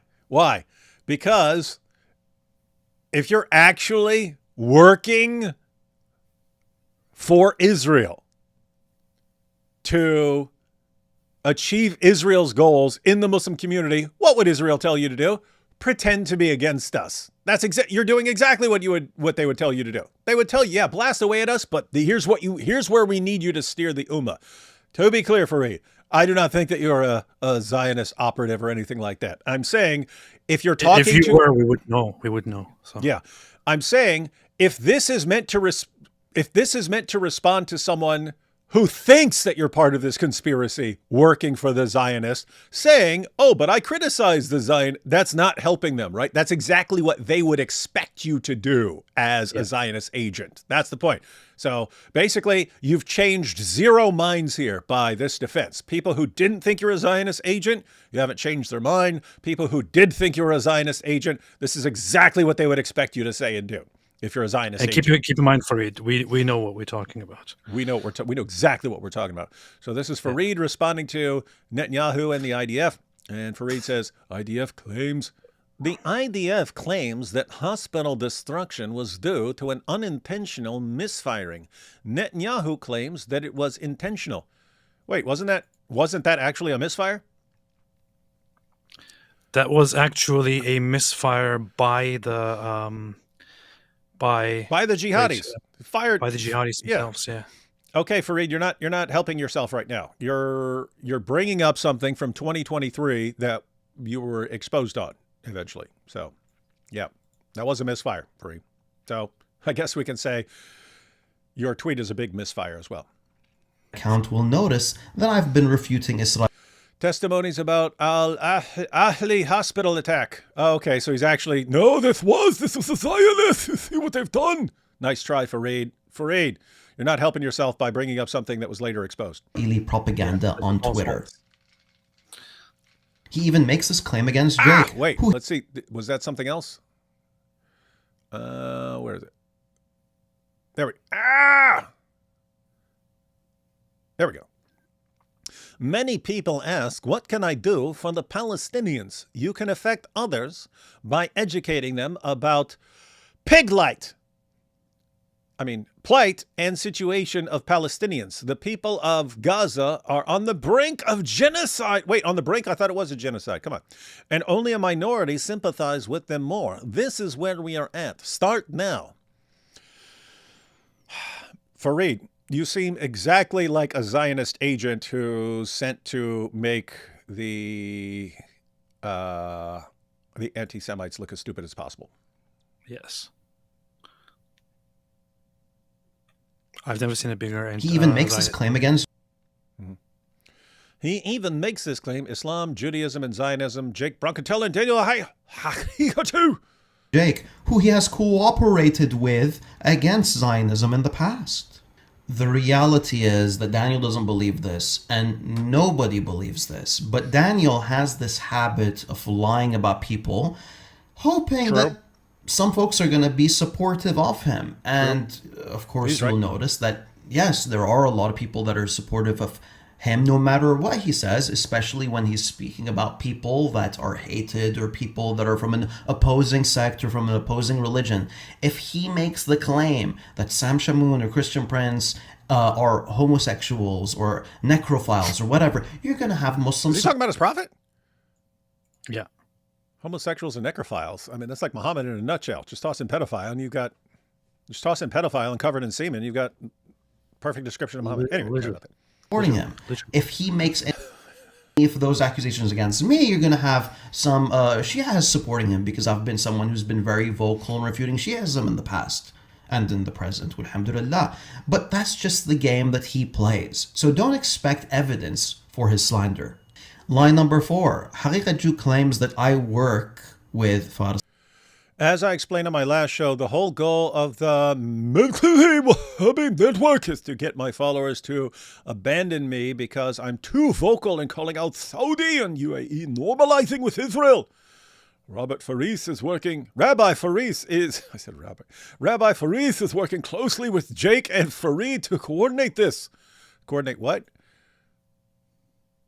Getting Hakikachu's followers to abandon him. So, okay, we're getting more information on the conspiracy. So, according to Daniel Hakikachu, Rabbi Faris is working with Jake Bronkatella and Farid of Farid Responds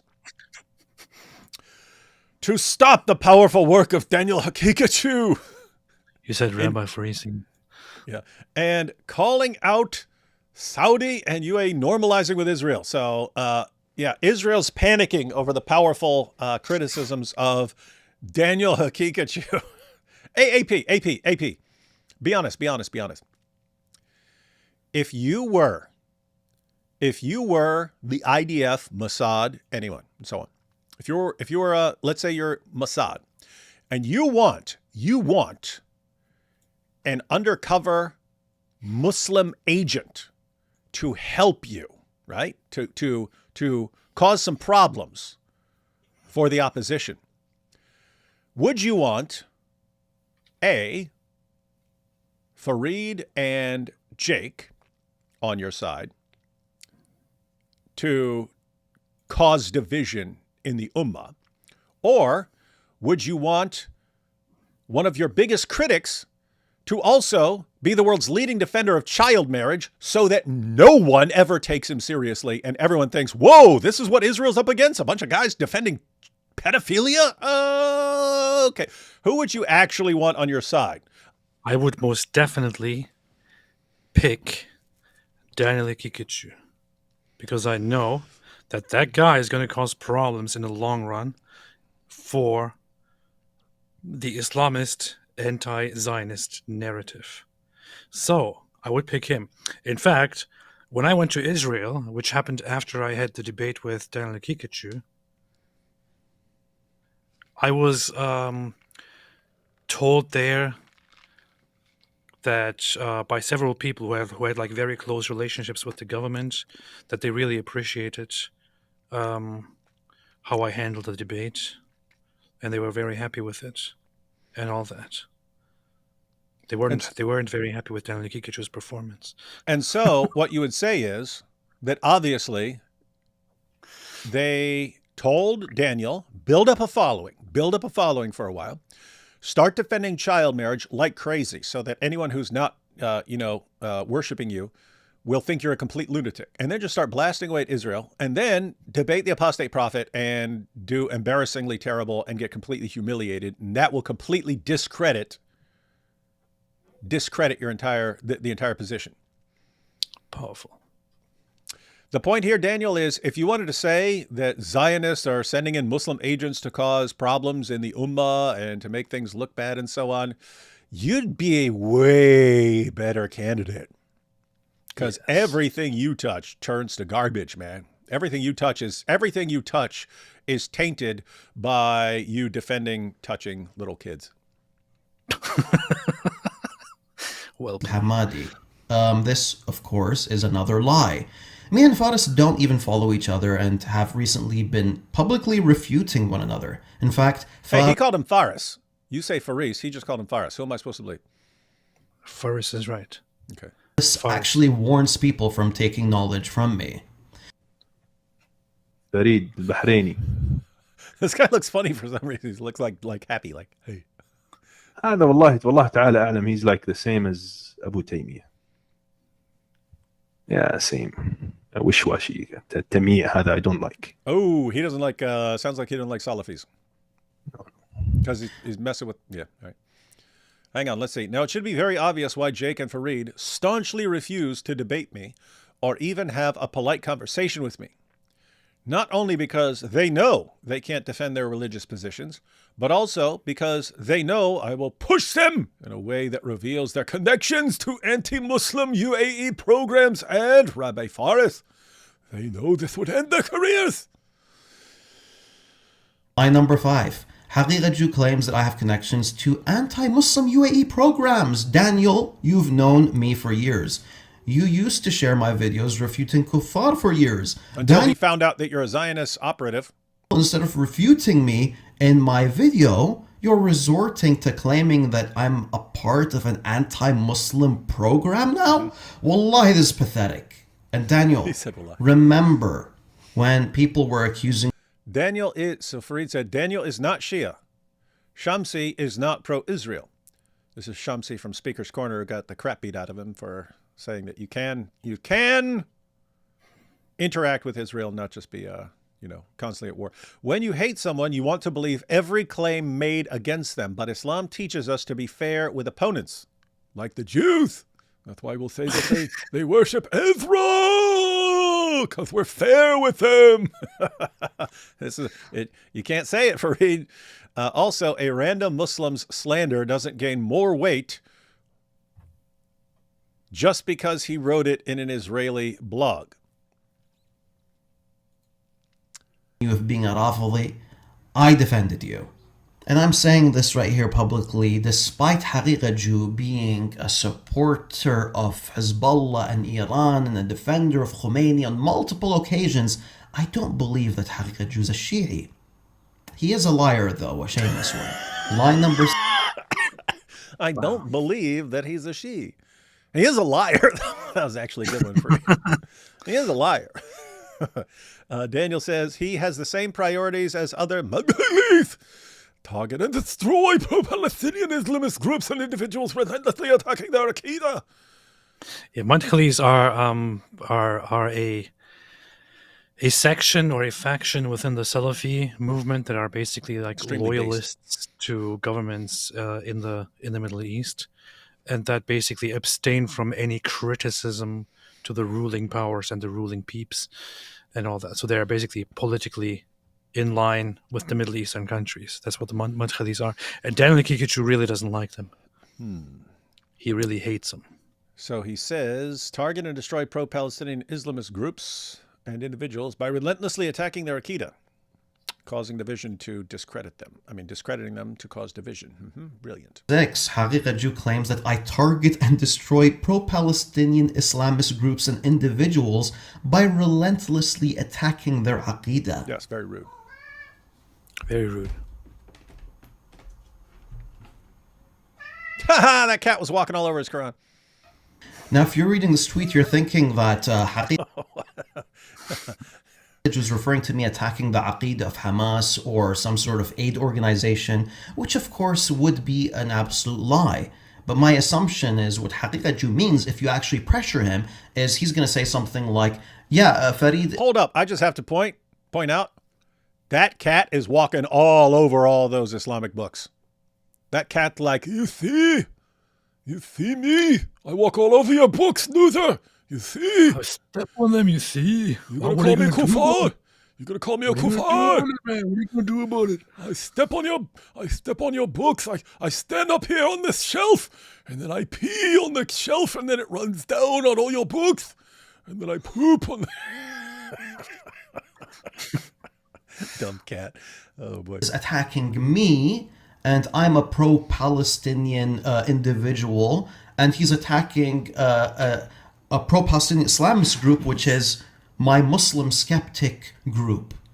Now, of course, he wouldn't just phrase it like that. He wouldn't say Farid's attacking me and Muslim skeptic. No, Farid is attacking pro-Palestinian Islamist groups and individuals. So that's what we're dealing with. That's the type of manipulation and framing and hope that we're dealing with when we go back and forth with Haqiqa Jew. He's a deceptive individual that is trying to portray his critics as enemies of the Palestinian people. So here's a quick question, AP. Think about this. But the Palestinian people... Think about Sorry, this. go ahead. Because it's always the same thing. Oh, yeah, I have to blast this guy for being a complete liar. But he does great work in this other area when he's doing something that I actually agree with. If he's humiliating the kuffar, convincing kids to stand up for child marriage and doing all this research on how child marriage is actually good. And Farid, you know this guy is a compulsive liar who will not hesitate for a second to make things up and lie to support his own agenda. Right? Got that so far, Farid? Because you see it because you know he's doing it to you. If someone was watching and not paying attention and just read Daniel's tweets, they would think you're this horribly messed up person who's actually working for the Zionists and so on, right? That's what they think. So because he's doing it to you, you know that what he's saying is not true. You know, this is a guy who will completely lie. Okay. Yes. When Daniel's doing all his research to support, child marriage and things like that, you haven't read any of that stuff. You've read zero. even though you also defend child marriage. But you haven't done any of the research. So here's what I'm wondering. If you know in an area where you can judge correctly whether this guy is a compulsive liar, you know this guy is a compulsive liar. Why do you trust his research in another area and then support his great work that he's doing? Guess what? His research, he does the exact same thing. He lies left and right. That's why he was exposed by IP. That's the question here. That is the correct question. That's the right question. Weird stuff. It's the same thing with like Sheikh Uthman or something, because Farid defends Sheikh Uthman.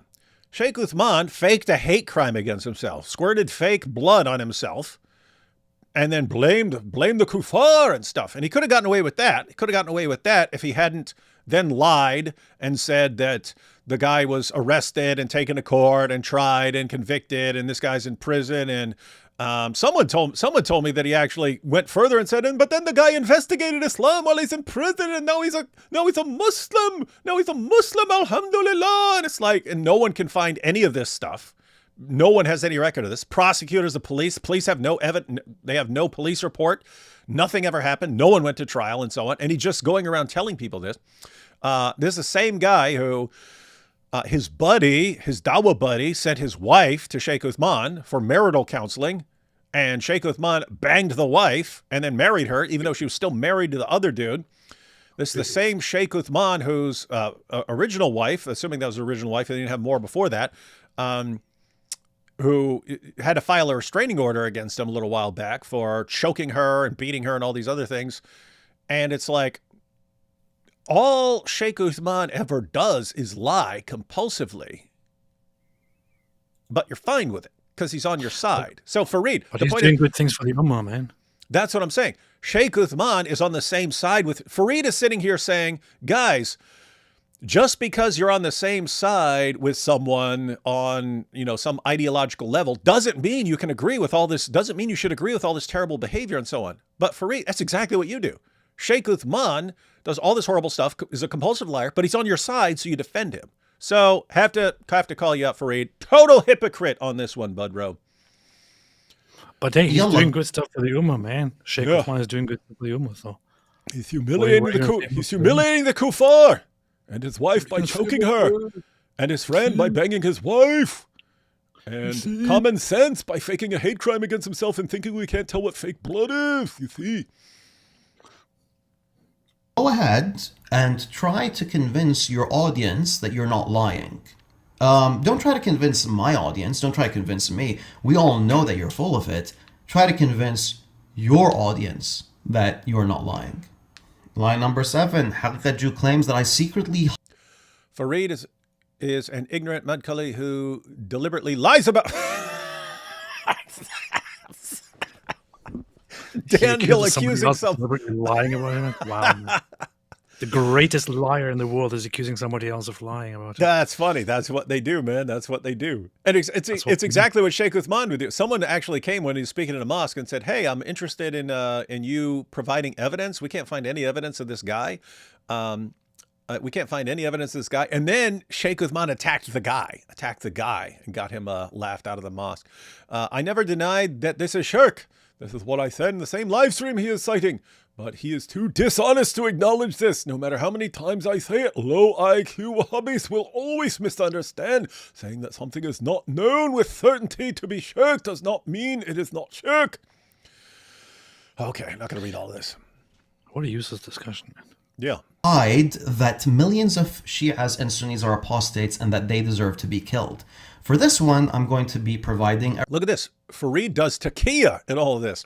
He wants to declare all these groups as believing in Shirk Akbar, but he secretly hides what that means. That the blood of millions of Shia and Sunnis are halal, and as apostates, they deserve to be killed. That's what he says Farid is promoting.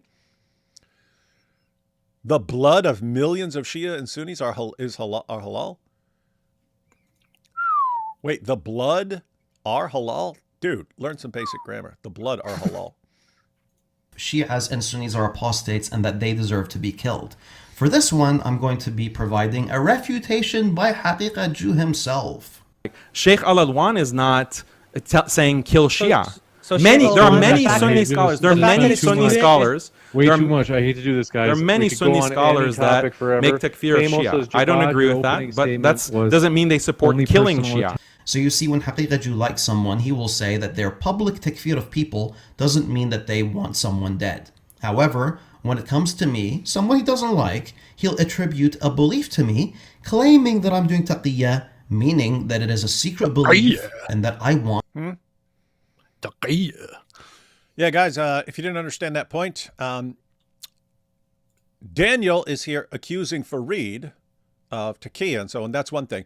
But he's basically saying that when Farid says these guys are apostates and so on, that he's basically saying they deserve to be killed. They deserve to be killed. When you say this person is apostate, you're saying this person's blood is halal and can be killed. But you just saw a clip of Daniel Haqiqatu saying, no, if you say someone's an apostate or something, you're not saying, that doesn't mean you're saying they deserve to be killed. So, and then he's accusing him of Taqiyya. Millions dead. Line number 8, in continuation to the line that he brought up previously, Haqiqatu makes the claim that Wahhabis, like myself, are actively engaging in taqiyya. This is a disgusting lie, and it is like the lie that Islamophobes make against Muslims in general when they defend Islam. What I he find it so does funny here that he is uses the term Islamophobes, man. He actually, these guys actually use the term Islamophobe. Like the term Islamophobe in the West is introduced and adopted by the most ignorant, useful idiots to basically dismiss any criticism or any questioning by people about Islam based on the idea that people have prejudices about Islam and that they falsely think that Islam is altogether violent and wrong and that it must be opposed and so on.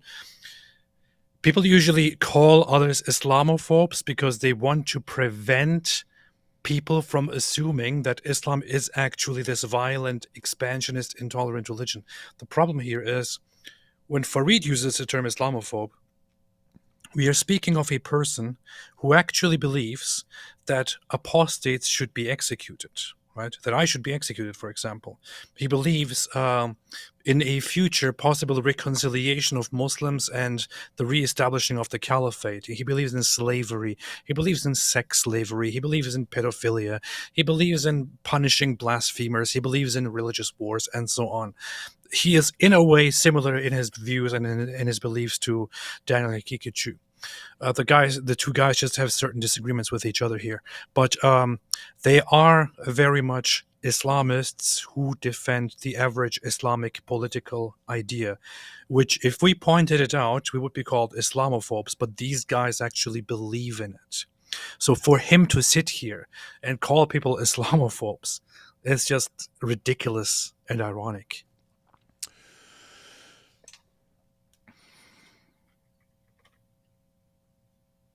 I'm sorry for that Islamophobic speech. It all is. Probably want to take a look at Taqiyya here in a second. Attempt to provide a historical precedence for Wahhabis allegedly doing taqiyya by tying Salafis to a sect that nobody has ever heard of and went extinct over 1,000 years ago. Now imagine this when I'm... Hang on. He apparently says, he thinks that Wahhabis, Salafis don't practice Taqiyya? Mm-hmm. Is that what he's saying? Mm-hmm. That's what he's saying, right? Mm-hmm. Hold up. Mm-hmm. This is the Quran, Farid. Let not the believers take disbelievers for their friends in preference to believers. Whoso doeth that hath no connection with Allah, unless it be that ye but guard yourselves against them, taking as it were security. Allah biddeth you to beware only of himself, unto Allah is the journeying. Look at what this says. Let not the believers take disbelievers for their friends in preference to believers. So don't be friends with unbelievers. You should be focused on being friends with believers. If you do that, if you take disbelievers as your friends, you have no connection with Allah, unless it's to guard yourselves against them, taking, as it were, security. In other words, if you're a Muslim, you don't want to be friends with non-Muslims unless it's going to make the non-Muslims suspicious and think that you hate them and that you're trying to conquer them and so on, and that they might be hostile to you. Therefore, pretend to be friends with them. You can pretend to be friends with the unbelievers so that they don't know what you actually think about them. That, Farid, is straight out of the Quran. Are you saying, Farid, that Salafis don't believe in the Quran? Yes. It sounds like that's what you're saying.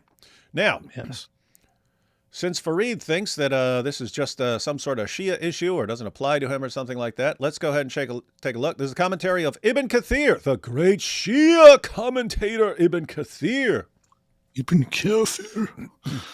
Let's check out what this says. The prohibition of supporting the disbelievers. Allah prohibited his believing servants from becoming supporters of the disbelievers, or to take them as comrades with whom they develop friendships rather than the believers. Allah warned against such behavior when he said, and whoever does that will never be helped by Allah in any way, meaning whoever commits this act that Allah has prohibited, then Allah will discard him. Similarly, Allah said, O you who believe, take not my enemies and your enemies as friends, showing affection toward them until... And whosoever of you does that, then indeed he has gone astray from the straight path. Allah said, O you who believe, take not for friends disbelievers instead of believers. Do you wish to offer Allah a manifest proof against yourselves? And, O you who believe, take not the Jews and the Christians as friends. They are but friends of each other.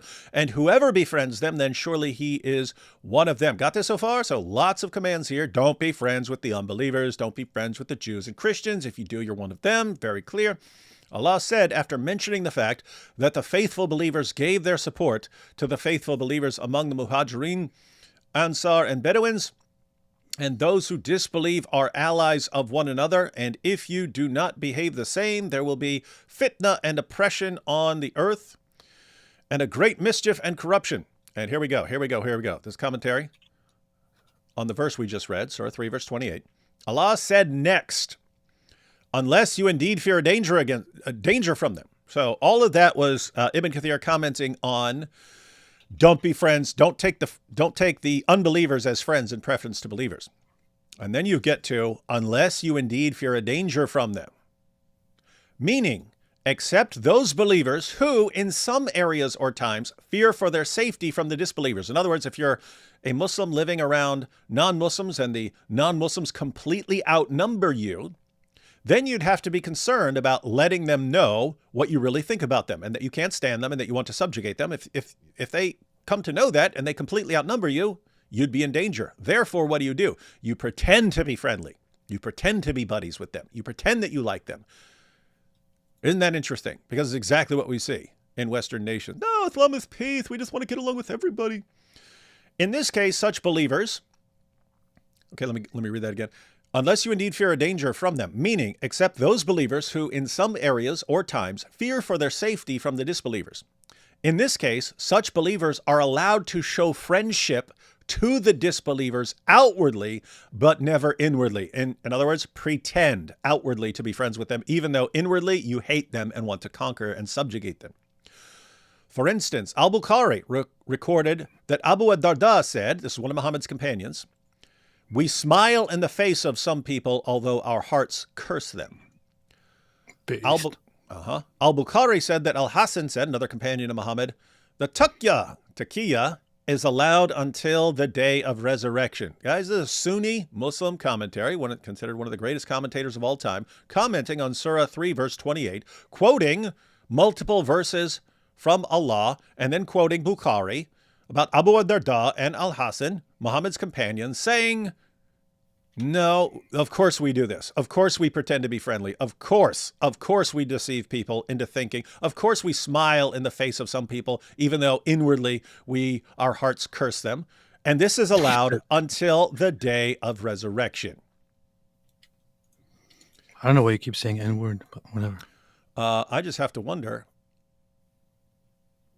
is Farid practicing Taqiyya? Yes. Sounds like he might be practicing Taqiyya here. It's allowed, so what's the problem? That's true. It is. So Farid's doing exactly what his religion commands him to do. All right, here we go. Back to the video. dealing with Islamophobes and they're attacking Rasulullah sallallahu alaihi wasallam, and I defend Rasulullah sallallahu alaihi wasallam, I get accused of taqiyya. But I mean, this doesn't matter. This doesn't stick. There's no hadith that permits taqiyya.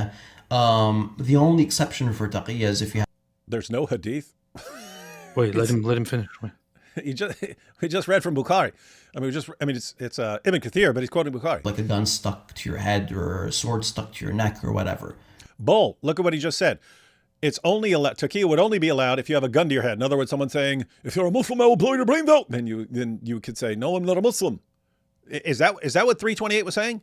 It wasn't saying if someone is threatening to kill you, you can pretend to not be a Muslim. That's not what that was saying. It was not saying you could pretend to not be a Muslim if someone's just going around killing Muslims. It was saying, do not be friends, do not be friendly towards the unbelievers that you're supposed to be subjugating and humiliating. Don't do that. Don't be friends with them unless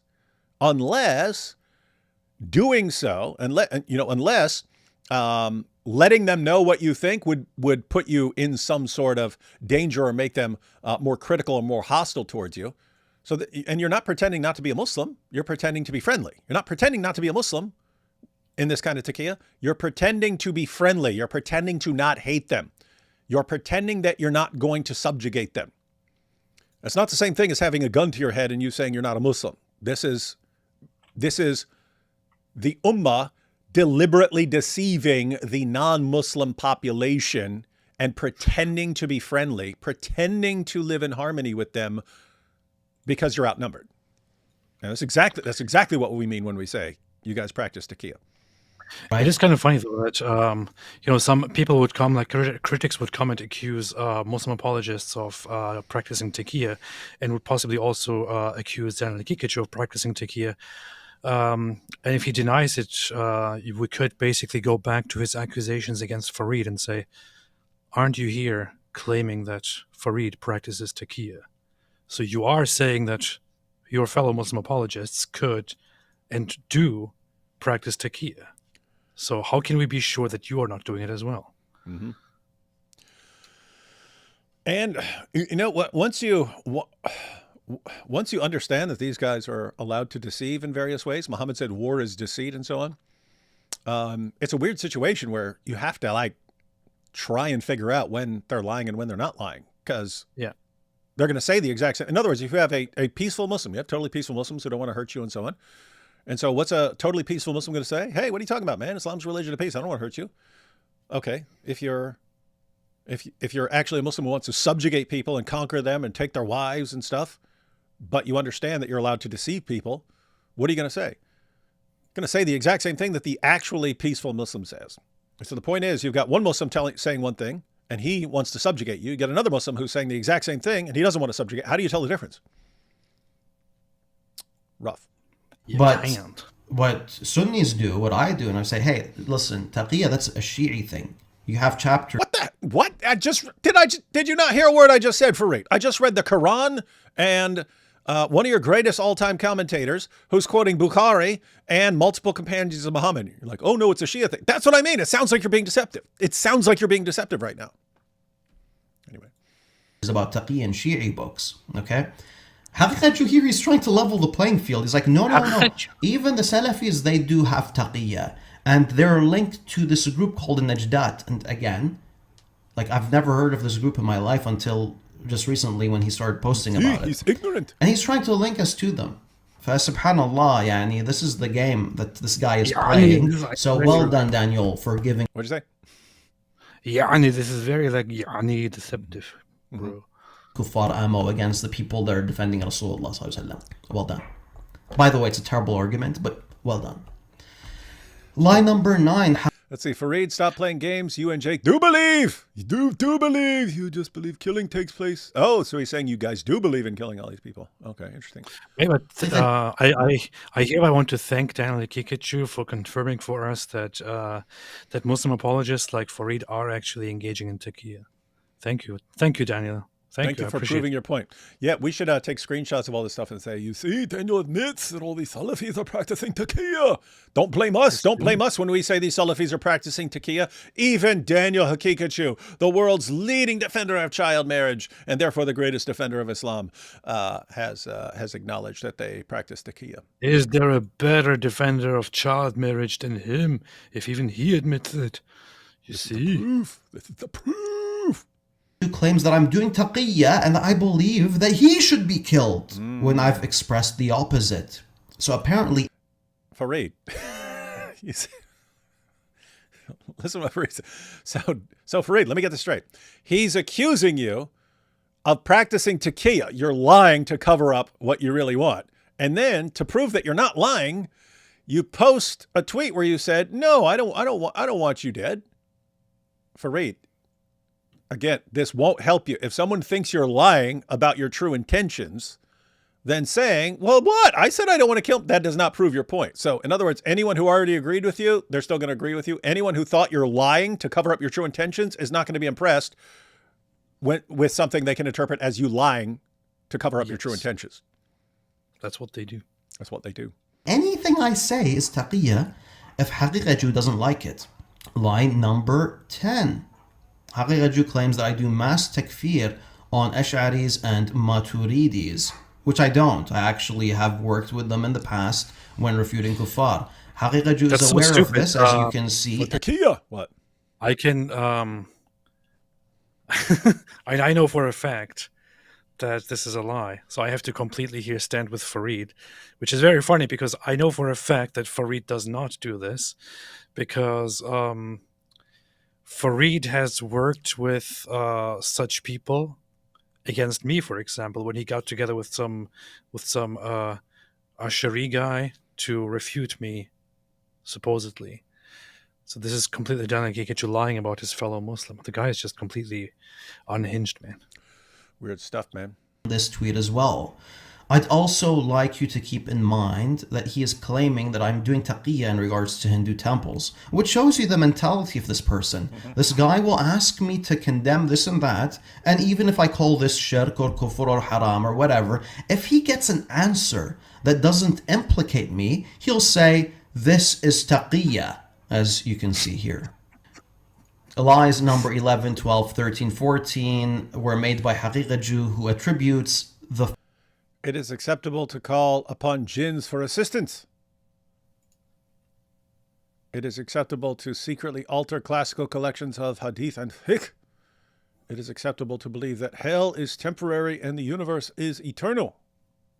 You see?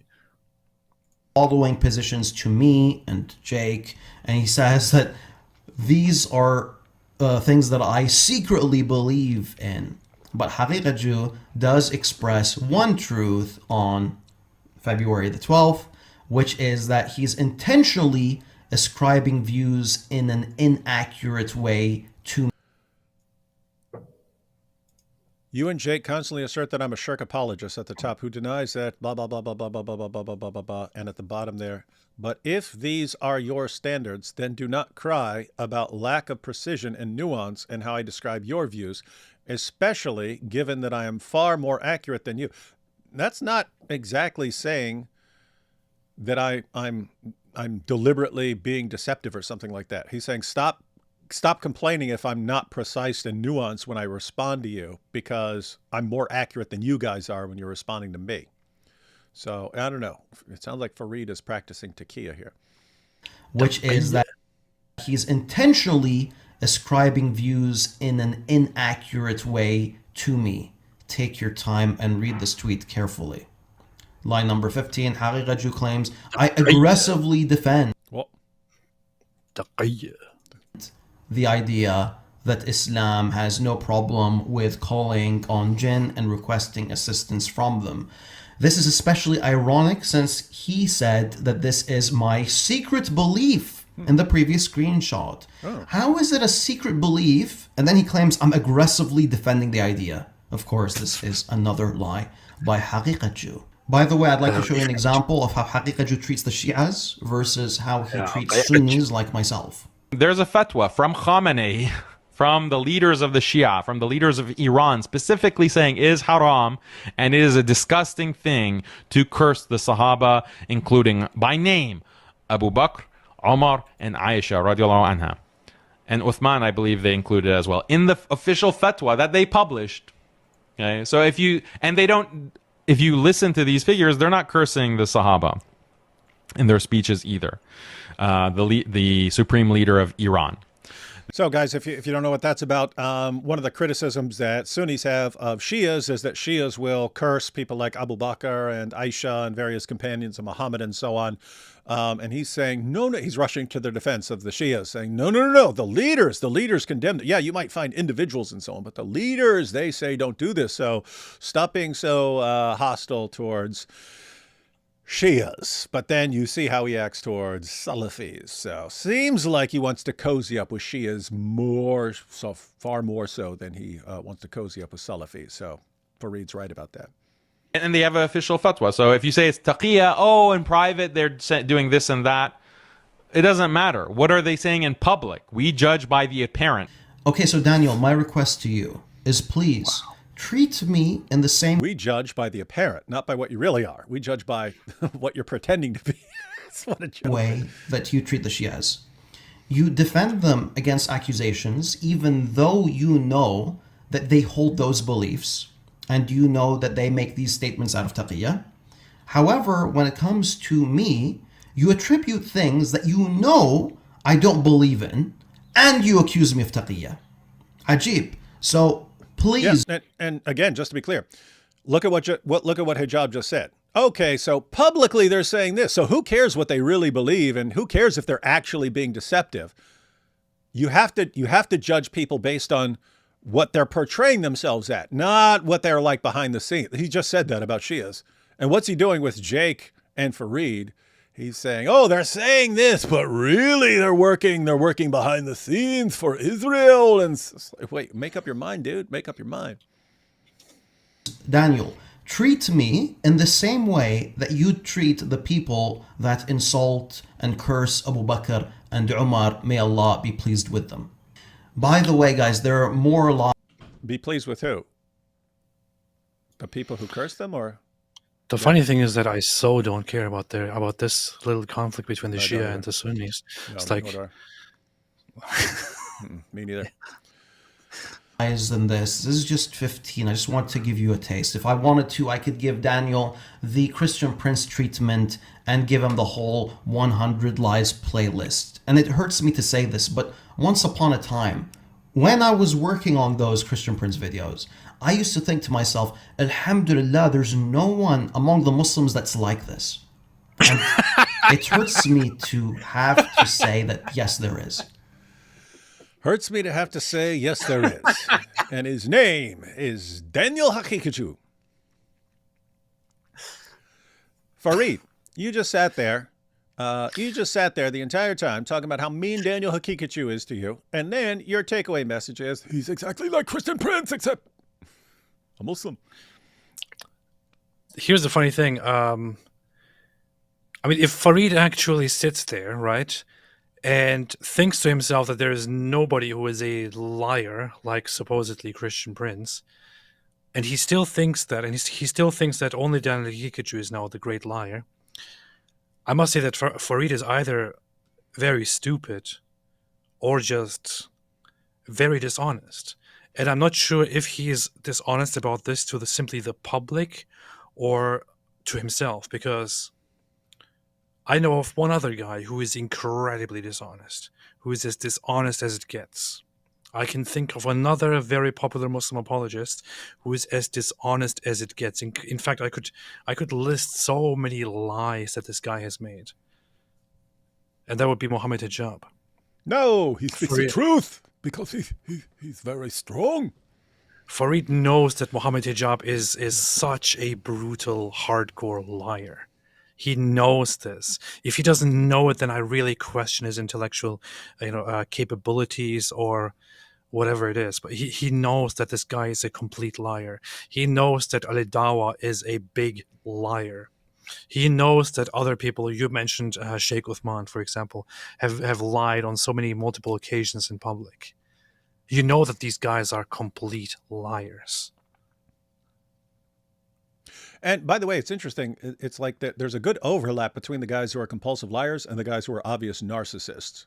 And I pointed out that Farid isn't, Sajid isn't, and so on. And to be clear, even though I massively disagree with Farid, I'm not thinking that he's like just a liar like these other guys. I think that his allegiance to certain positions in Islam forces him to make stupid claims and to be completely wrong.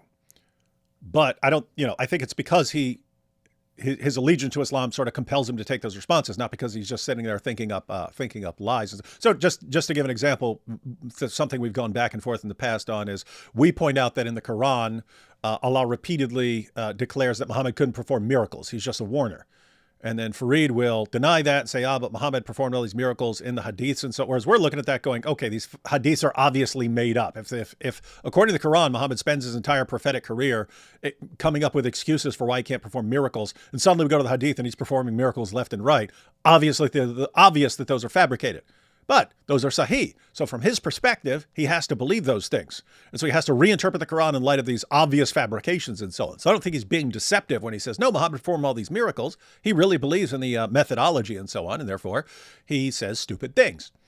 But that's very different from being just a compulsive liar like Daniel and Hijab and Ali Dawa and Sheikh Uthman and so on. Powerful. Tell Daniel Hakikachu that Farid is Yemeni and that Muhammad said they are the best of people. Yes, indeed. All right, guys. So that's the latest update on the Dawa Wars. Things are going really well. Only going to get worse in 2025. Trust me. We'll see. Rome, Constantinople. We'll go through this last super chats. Rome, Constantinople reunion won't just be generational, but millennia defining. Inshallah, soon. I would love to see that. Some people don't want to, but I would love it. I'm leaving out an Ezra cup in case he visits with Elijah on Pesach. We will find out once and for all. Nice. You got to leave stuff out for Ezra. Am I the actual Muslim if I judge by the Torah and the Gospel? Yes, you would be, according to the Quran. How do you identify someone doing the Taqiyya? It can be hard, but usually you just catch them over time.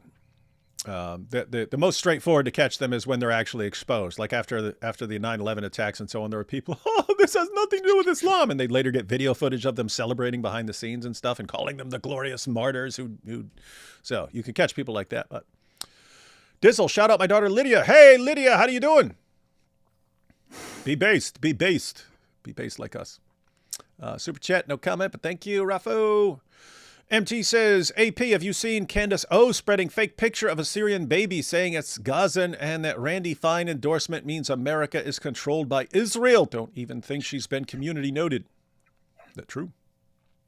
I haven't seen the one with the baby picture. I did see that she basically says that that Donald Trump is just a puppet and that the White House is actually controlled by other forces led by Benjamin Netanyahu. And so she's basically doing the whole Zionist occupied government, Jewish controlled government thing. It's just it's so funny to me because the very same people who go around the loudest screaming all the time, America, America first, America first, America first, happen to quickly turn into those who are anti-America when things get serious. She has become completely anti-America. She has become completely anti-American geopolitics, anti-Trump, now accusing America of being a puppet of the Jews. The funny aspect to that also to me is that it's incredible that in America it's a common conspiracy theory among crazy people, only few crazy people who say that the Jews or Israel are actually controlling America. But in Israel, it's an actual discussion that America is controlling Israel. But you have the most unrealistic belief of these two is, of course, that Israel is controlling America.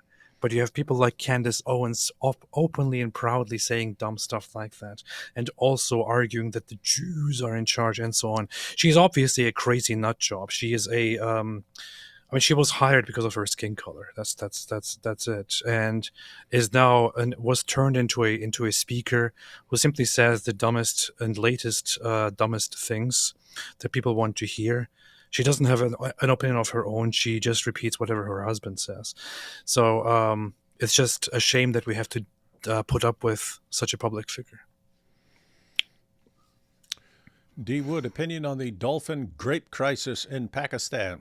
Yeah, I've seen some stuff about that, but I haven't really followed it. But that's pretty creepy stuff. They apparently like to bang dolphins over there. But I mean, we saw years ago when it was like Pakistan led the world in search for videos with human beings and animals. Let's just say. D1AP, in your opinion, what's the 3 worst things Momo has ever did in order? Also, what is the nicest thing Momo has ever done in his life? It's actually tough to say because 3 worst things because there are things Muhammad did that his followers that wouldn't be an issue for his followers afterwards, but there are things that he did that massively influenced the Ummah. And so, let me give you an example. So, it's extremely messed up that Muhammad took the wife of his own adopted son after causing the divorce by lusting after her and then justifying this by claiming to get Quran verses and so on. However, that's not something that you see lots of other Muslims doing because when he tried to justify it, he had to outlaw adoption in Islam. So, it's not an issue anymore of taking the taking the wife of your own adopted son. So, you don't see this thing going on over and over again, right? Whereas consummating a marriage with Aisha, here we are 14 centuries later, Muslims are still defending it, and it still happens in the Muslim world, and it's been happening for 14 centuries. So that sort of thing is actually really bad. You have an occasional passage in the hadiths about Muhammad hitting one of his wives, but I have to say that in this situation, the command itself is worse, right? Because you just get this blanket command that husbands can beat their wives into submission. And he also said that a man will not be asked as to why he beat his wife. It's, hey, if a guy's beating his wife into submission, you just mind your own business. So it's a situation where some of the worst things he did were actually just giving certain commands that can be worse than something that he did that doesn't necessarily influence a ton of people. So you have the situations where it's both. He gives a command in the Quran, Surah 65:4, that you can have sex with prepubescent girls, but he also does it. And so some of those kinds of things. You have some messed up things that he does, like torturing a guy to find out where his money is and stuff. That doesn't seem to be this ongoing issue with people doing this all over the place. So yeah, it'd probably be some of the things that he commanded that still affect people, like death sentence for apostates and so on, some of those things. As far as the nicest thing, I would say the best thing Muhammad did was to rule out, tell his followers not to commit female infanticide. So that is something I would agree with him. You have any thoughts on this, AP? I would say the nicest thing was to marry a little child. That's good. Very loving. The worst things were, of course, marrying a little child, declaring himself to be a prophet, and staying alive. Just being kidding. born, being born and then staying alive for so long. But the whole raiding and being a prophet aspect, there's just too much. The nicest thing, I can't really think of a nice thing. I mean, I guess the nicest thing would be that he didn't outright say you are all allowed to rape little children. So we will never forget. Oh, this is from Mosh Cohen. We will never forget that Haydar Golden was murdered after the ceasefire took place in 2014, and they used an ambulance to kidnap him to a hospital. Interesting show. Mosh is pointing out that the ambulance thing may have had something to do with them knowing that these guys will use an ambulance to cover up what they're actually doing. They be flashing their zabibas. I showed them my zabubas. And we've got grapes there. Ali Dawa likes his grapes. Maybe I missed it. Have you heard about the epic Muslim city being planned in Texas? It's very creepy. I tried to join Quran Project, but hasn't worked. What do you mean? You click on it and sign up for the community, and then we're all in there. She just said it didn't work. What do you? It's working for everyone else, so I don't know what's going on. It clearly didn't work for her. So. Yeah, if you're having a problem, send me an email. You can look up email on my YouTube page, and I can put you in contact with tech support. Dawah was behind the curtains. That's true. That's true. D-Wood, looks like your Quran project will end up proving that no one really reads the Quran. Yes, it will. These guys say, you've got Dawa guys who say the exact opposite of what the Quran says, and the entire Ummah believes them, and it looks like no one's actually reading the Quran. But we will. Mrs. Ali Dawa 100% has the booming voice of a pre-op tranny. What? Why is everyone making fun of Ali Dawa's wife, man? What'd she ever do? The only thing she did was like write some things, scribble some notes down on a whiteboard. They sound the same. His wife sounds like this, like. Pat's Leather Chef says they sound the same because they're cousins. How do you know? You don't know if they're cousins just because it's extremely common. Libyano said what? Libyano said because there's zero evidence of the OG Injil doesn't mean anything since there's no evidence of the Q gospel. Does this presuppose the Q theory is true? And what are your thoughts on how to respond? Wait, Libyano said that because there's zero evidence of the OG Injil doesn't mean anything since there's no evidence of the Q gospel. Does this presuppose the Q theory is true? And what are your thoughts on how to respond? I mean, as far as Q theory being true, there's nothing that should bother Christians about Q theory. It's just that there was originally some sayings document of Jesus that we don't actually have, but that was actually circulated, and some of the quotations from Jesus were included in the Gospel of Matthew and the Gospel of Luke. So I don't know why there'd be a problem with Q theory. But as far as the Injil, as far as the okay, now I get it. So if you're saying, hey,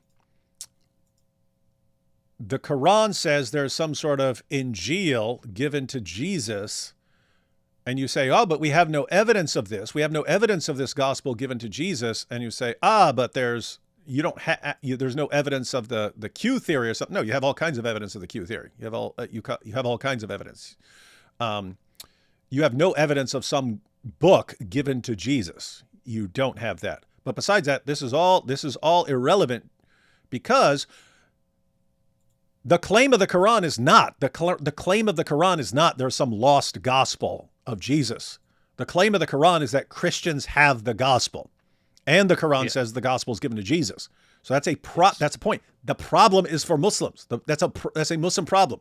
Your book says that the Injil was given to Jesus, and your book says that we have the gospel and that we have to judge by it. So Muslims have to solve that mystery. Muslims have to solve that mystery. And you can either say that the gospels we have were given to Jesus, or you have to say that the Quran is talking about gospel in two different ways, which is exactly how Christians talk about. We'll talk about Jesus preaching the gospel. That's a spoken message. But when you're talking about a book that Christians have, we know what that is. That's the combination of the four gospels or the entire New Testament. If you're talking about something we have and you're saying we have to judge by it, then you're affirming what we have. So it's up to you to tell us whether what we have is the exact same thing as what the Quran says was given to Jesus, or it's something else that's also called the gospel and that Allah is affirming. None of that helps. The point is, none of that helps you. Nothing. If you say that the gospel is only something given to Jesus, okay, then we don't have that. The Quran says we do have it. You're in trouble. It doesn't work. Or you can say that, no, the Quran is saying the gospel is given to Jesus, and the Quran is also affirming the text of the gospel that you guys have now. Okay, then you're stuck with the Islamic dilemma. The point is, there's nothing here that makes sense. There's nothing here that makes sense. Don't let a Muslim get away with saying, no, it was something given to Jesus, but then it was lost, and you have no evidence of it. That's not what the Quran says. The Quran keeps saying that we have it and we have to judge by it, and we have no ground to stand upon unless we stand upon the gospel that we have. So that's just, they keep acting like we're the ones with the problem here. No, your book is the problem. Been watching Mike Winger videos. I lost 50 kilograms. Yeah, because your brain fell out. On Urban Dictionary, please do not look up Turkish delight. Okay, we will not. Here is one by a guy named Harris Sultan. Why did apostate prophet convert to Christianity? Well, I thought, no, Harris is friendly, man. Did you actually watch it, Drake? He actually made a video about this, and He's not It was attacking pretty you, right? good. Yeah. No, it was not pretty attacking good. him. Yeah, don't look at the headline and say, oh, he's an atheist, so he must be mean. Harris is a pretty friendly guy. He was pretty good. And he also said that he's totally supportive of me and so on. So Promo's CV said he had a mole. Unlettered was he, without pen or scroll. He said the Torah foretold of his role. It's there in your scriptures. So now pay your toll. Well, that's part 1. Part 2 will be coming soon, but it's further down. How do I respond to a Muslim who says they can't believe Christianity because of how many denominations there are? Well, just point out all the different denominations in Islam, and don't just think there's just Sunni, Shia, and Sufi. No, you have all sorts of subgroups within these groups. And they don't agree even on basic theology. You'll have Sunnis who believe that Allah has actual literal body parts, and Sunnis who don't believe that. So, Hunter says, I was the one who pointed out the Dawa voice the other night. Okay, maybe others did too, but it was funny for those of us who know you, so you're good. Yeah, I was thinking if you know that Dawa voice, that's one thing, but other people might have been like, what kind of dumb voice is that? Cyrus's resume wasn't the same. His destiny was foretold by name. Isaiah said that he'd set captives free, which just what he did in 538 BC. Cyrus let the Jews that were captured. I would have to say in response to the other question also about about Christian denominations, it's like on the surface it seems like an interesting question, but it's like. First off, there aren't actually that many different denominations. There are 4 billion, just like 4 billion Bibles. If you, I guess, if you want to treat all non-denominational or Protestant or Reformed ones as separate denominations, you could count them up to, I don't know, many. Or you could just view them as a handful of different denominations, a handful of different Christian traditions, and there you don't have to necessarily go for the idea that that it is proven false because there's so much disagreement among them. I mean, that's a very stupid argument, or that. Or you would ask the question, which Christianity is the truth? If you're going to argue that Christianity is true, then which Christianity is true? You don't have to get there. You can start with the basic premise, which is that that the beliefs of Christianity are true, right? The other stuff that Christians internally disagree over are simply things related to further details on how we establish the doctrines of the faith and so on. It doesn't necessarily say anything about the truth or falsehood of the religion itself. So this is a dumb point. You could also very well believe that the religion altogether is true, and people simply have different ways of explaining it and of believing it and practicing it and so on. So, yeah. That is correct. Yeah, I mean, just think about any issue. You'll have people agreeing on something and then disagreeing on other things and so on. You wouldn't say this makes the core position false. If you did, I don't know how you'd ever affirm anything. And so it would be good. It would be good to ask a question like, do you assume that if a bunch of human beings who have different views and different personalities and so on, had secondary differences on an issue, therefore the issue is false? Yes. And that I'm saying that because that would be a really weird claim. Take a scientific issue, some scientific theory that scientists agree on, but they have different perspectives on it and stuff like that, and some differences. Would you say therefore the scientific theory has to be incorrect because they have some other disagreements on it and they have different camps? It'd be a weird kind of claim. Yes. Let's see. If a da'i Here we have one AS saying, this guy went believing in no God to believing in three. I would first invite you to learn English. Secondly, nobody believes in three gods. So you don't even understand what people believe in. You can't say no one believes in three gods. You could have a person who believes in three gods. It's just not anyone we're familiar with. Just not Christian, yeah. Yep. So. If a da'i prioritizes his day job over Allah, does that mean he's shirking his responsibilities? Yeah. That's funny. Get it? He's shirking his responsibilities. Yes. Farid always looks so absolutely miserable. AP, how did it feel mentally to be a Muslim? He looks like he has no joy in his life whatsoever. I don't know. I think he's very happy. You know? I think he's a very, very happy with his goats and all that. David, it's only hands that count, except only feet. Muslim theology, since it doesn't make. Also, a new coffee product, Kafir Coffee, from the Garka tree. Hey, we should come up with our own coffee brand. We should. And market our own coffee. Call it Kafir Coffee. Kafir Coffee would be cool. And you say it's all from the Garka tree. Let's do it. We should actually find whatever is thought to be the Garka tree and include actual Garka tree. So if you drink this, you're safe from jihadis. Did AP see Dillahunty's reaction to his conversion? Yeah, AP's talked about it. It was just a tweet or something, right? I saw multiple people now bring this up, and now I'm wondering if he actually talked about it. Oh, if he said something else, like in a video or something? Yeah, because all I have seen was him just responding on Twitter to me. That's it. And I didn't even interact with it. So, guys, did he say something in a video, or is it just some tweet that he shared? I mean, some tweet that he posted. Are you just talking about the tweet, or did he say more? I'm wondering. Daughter of the Most High said, did you hear of the protester in Gaza tortured to death by Hamas on the Free Press YouTube channel? It was not covered by much media. Is that the guy who was leading the protest, and they is that the guy? If so, yes, I've heard of that. But it is pretty crazy what these guys will do to anyone who resists them. And these are the same people who voted them into power. Whenever these hominids say genocide, I put my shirt over my head like Butthead doing cornholio. It was Beavis who did cornholio. And I waved my hands around shouting and crying in mock Arabic. It is cathartic. That's a good idea.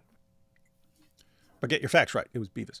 AP, D-Wood, and all Christians. Prayers for Texas Governor Abbott and staff in their fight against the building of Sharia City near Dallas. Please write to them to show support and encourage the fight. There's no scenario where I'm going to write to these politicians. But we should cover this story and look into it a bit more so we can discuss it.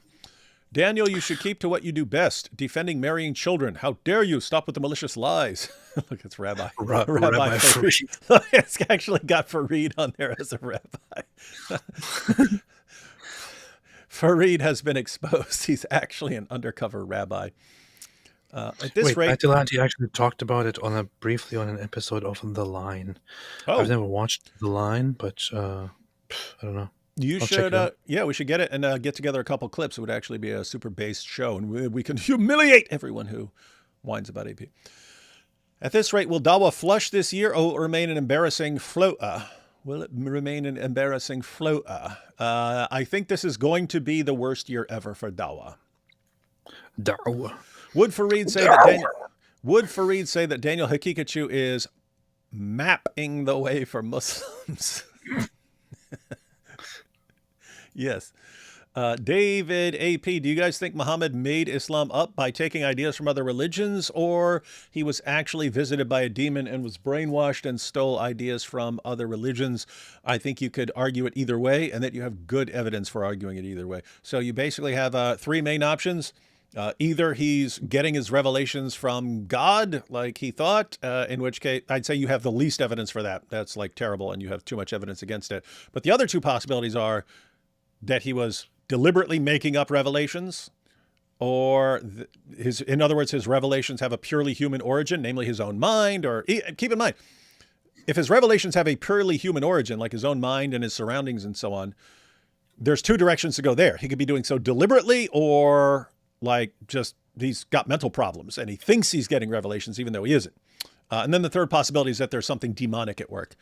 And I actually think it's a combination of the last two, and you have good evidence for both of them.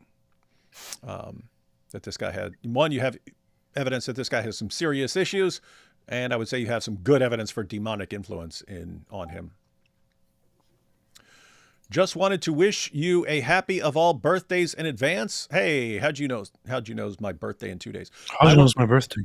I won't be able to watch your videos in some time. Guys, let's flood the chat with Cash, love to you. People have been flooding with super chats, and then tell them it's my birthday in 2 days.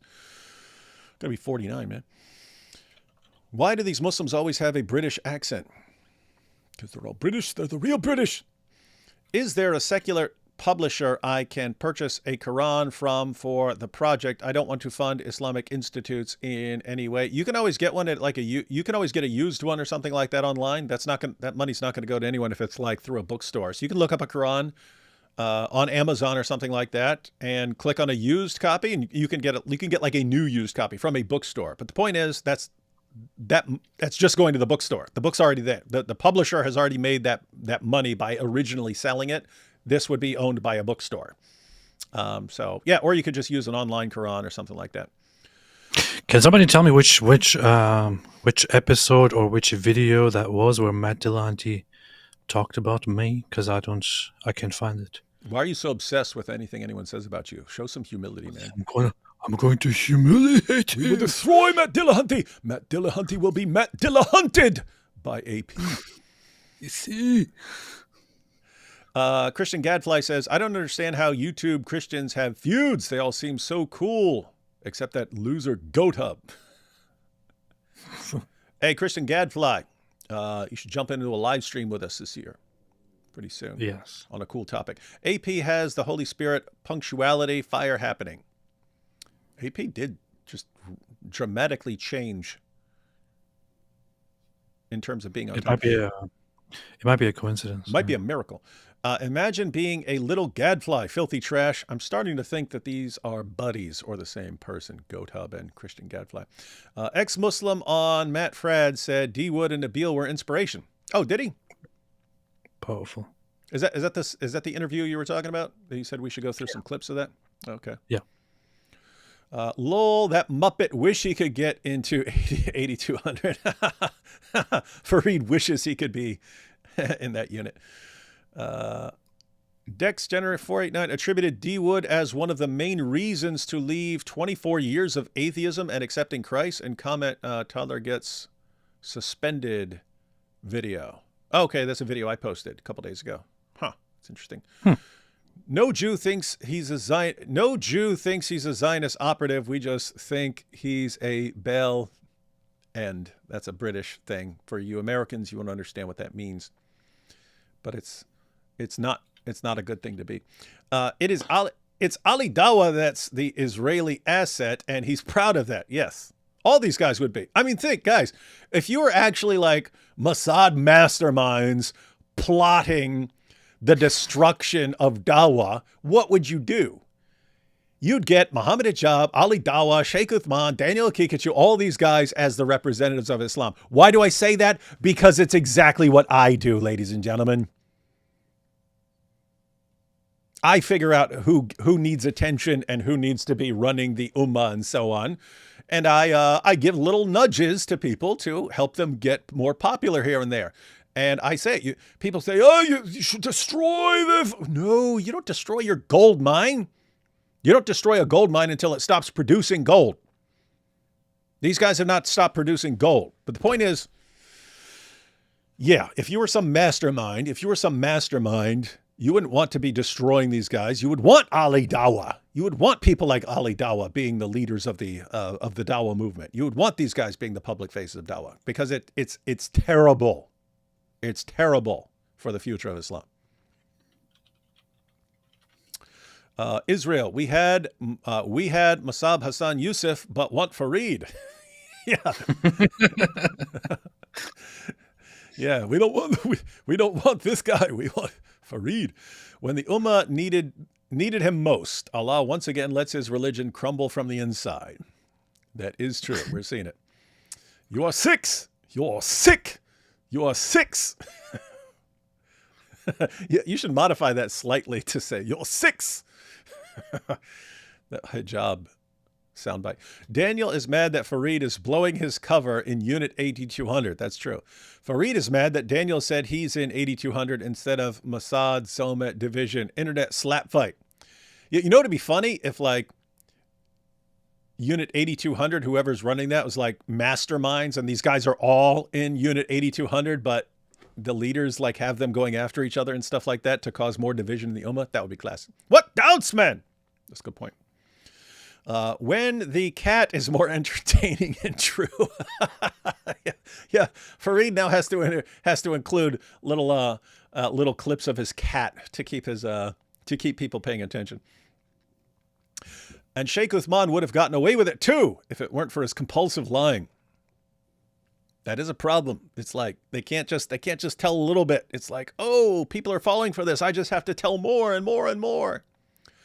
I've seen the same accusation, she's a Mossad agent, unit number, blah, blah, blah, by a Muslim on a Christian woman's Twitter. I thought, who could fall for this? But Farid seems worried. Ummah is not smart. Dude, that is interesting. Like, we're sitting there going like, why is he complaining all this stuff? It's like insane and idiotic. Farid and Jake, they're part of this Israeli agency trying to attack me for my powerful defense of child marriage. And you're thinking, why do you even respond to this? It's so stupid. But the fact that Farid is responding shows that Farid believes the Ummah is stupid enough to fall for this and that he has to actually respond carefully to it. So that is actually a good point there. Dawa is bawa, lying then crying, wawa. Is goat halal for a wife in Islam? AP, yes or no? Yeah. Okay, you have it here, folks. I don't like how people use the word phobia nowadays. Phobia is an irrational fear where people have reactions akin to panic attacks. Yeah. Yeah, and if you have an actual phobia of something like spiders or something, like you can show someone like a picture of a spider and they'll like be paralyzed. Whereas if you're talking about Islam, they call us Islamophobes. Guys, do we look scared to you? I'm terrified, man. Do we look scared to you? I'm horrified. I rolled up to Speaker's Corner in a shirt covered in Quran verses with checkmate jihadis written across it. Do we look scared to you? That sound like paralyzed with fear. I'm horrified. I'm so scared I can't even explain it. Who is more based, Frank Turek or Aaron Ra? Frank Turek. The next Dawaist, that's funny, will be called the Quran Shan. The Quran Shan? What is that? Let's turn those Qurans core off. Taqiyya? I thought you said Taqiyya. Yes, I did. That's how I started my Taqiyya video back in the day when you could still use music clips without getting copyright strikes. You see, I used the famous song Taqiyya. You see, the path of the laughing lion is superior to that of the tarantula and supreme dragon. David, the silver soul's civic duty required education. That is true. The silver soul. Did you see that clip? Joseph said you guys should react to the Knechtle bros versus the Ortho bros. The thing is, that wasn't the Ortho bros. There was actually an Ethiopian Orthodox, so an Oriental Orthodox dude, having a discussion with Cliff Knechtle, and everybody's talking. All Christians are talking about it except David Wood. So, yeah. You haven't seen that? No, we could. How long is it? I don't know. Is it like 3 hours or is it like 20 minutes? I think it's like 10 minutes or so. I don't know. 10 minutes? We should definitely check that out. We should definitely check that out. AP, we had the silver, we had the, that last comment, the silver souls, that is Plato's Republic. AP, I DM'd you a Dawa-themed movie poster I made on Twitter. I have the same username there as well, which is Bleeperton. You will find it very based. I will check it out. Quit ignoring things. D-Wood and AP, thanks, but this Taqiyya, no, it's not. We'll never know. Imams follow this universal law. The bigger the zabiba, the greater the hikmah. All these new Dawa teachers are all beard and no zabiba. That's true. It never stops being funny to talk about the zabibas. You could talk about zabiba all day, and then zabubas, and it's just, yeah. The bigger the zabiba, the greater the hikmah. The bigger the zabiba, the greater the hikmah. That's a cool saying. That should be like my little Twitter bio. Rip the Quran to protect Islam. Stop the hate. We will. Nice. Who's that Pokemon? Ha Pikachu. Pikachu. Stay away from Islam. Do something other, e.g. fun German accent. Ja, That's true. ich mag das. AP, go bald or get me out of your van. That's from Bully McGuire. No comment from Luffy there, but thanks for the super chat. What if Islam takes control of the dolphins and uses them for jihad? Dolphins. Mega avalanche in the next 4 to 5 years. Oh, yes. We're right on schedule for the mega avalanche. The nicest thing he did was he didn't refuse the poisoned food. That was very polite. That is very good. That's definitely one of the top 3 nice things Muhammad did. He could have refused it. He could have refused to take a bite of the poisoned food and then lived for another 10 or 12 years and given us more horrible revelations. But he very politely accepted the poisoned food and died. Good to see you both. Yes, I agree. Good to see you too, Rego. Good to see you. Guys, I just found out Ali Dawa's wife is mute. That's why she was writing on a whiteboard. No, I'm kidding. Yeah. Okay. Yeah. We almost thought, oh, that explains things, but yeah.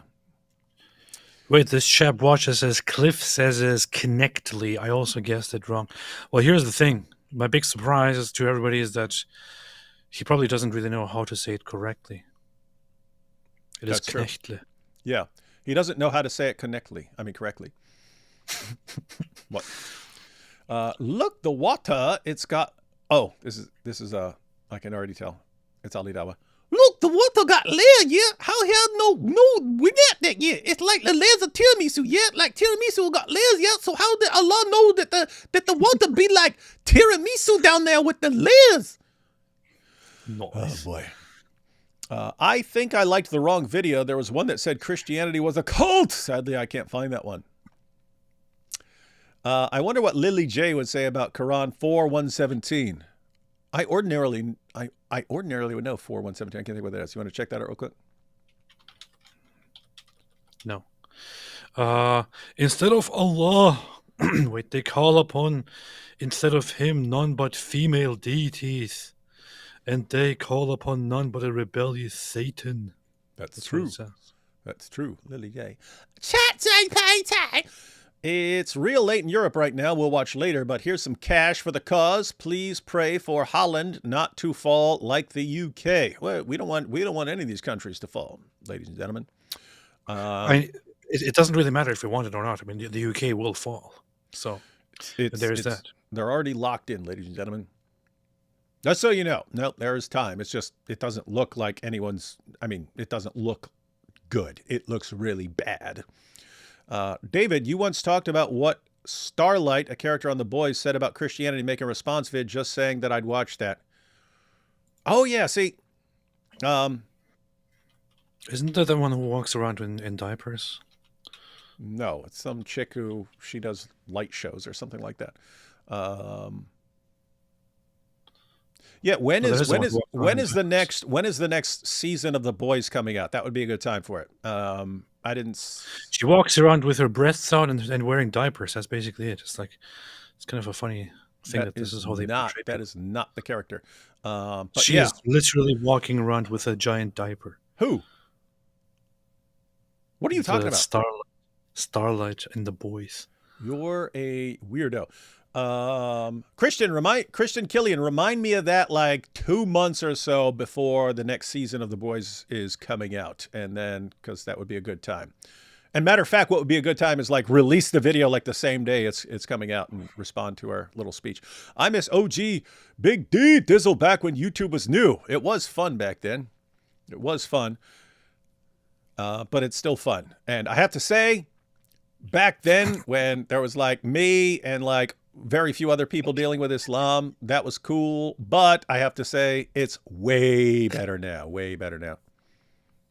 What's up? What are you laughing at, you weirdo? I just saw this comment here saying, by Skylark, what a wild sentence to have joined the stream on. What was probably it? When I just... No, she's in a diaper. She's walking around in a diaper.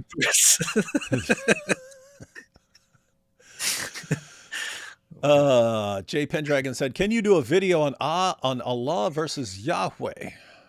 Could, and there would be some interesting points there, but I'm trying to think. I have nothing in planning right now. In fact, guys, for like the next 4 to 6 months, I'm going to be focusing on Islamic dilemma videos.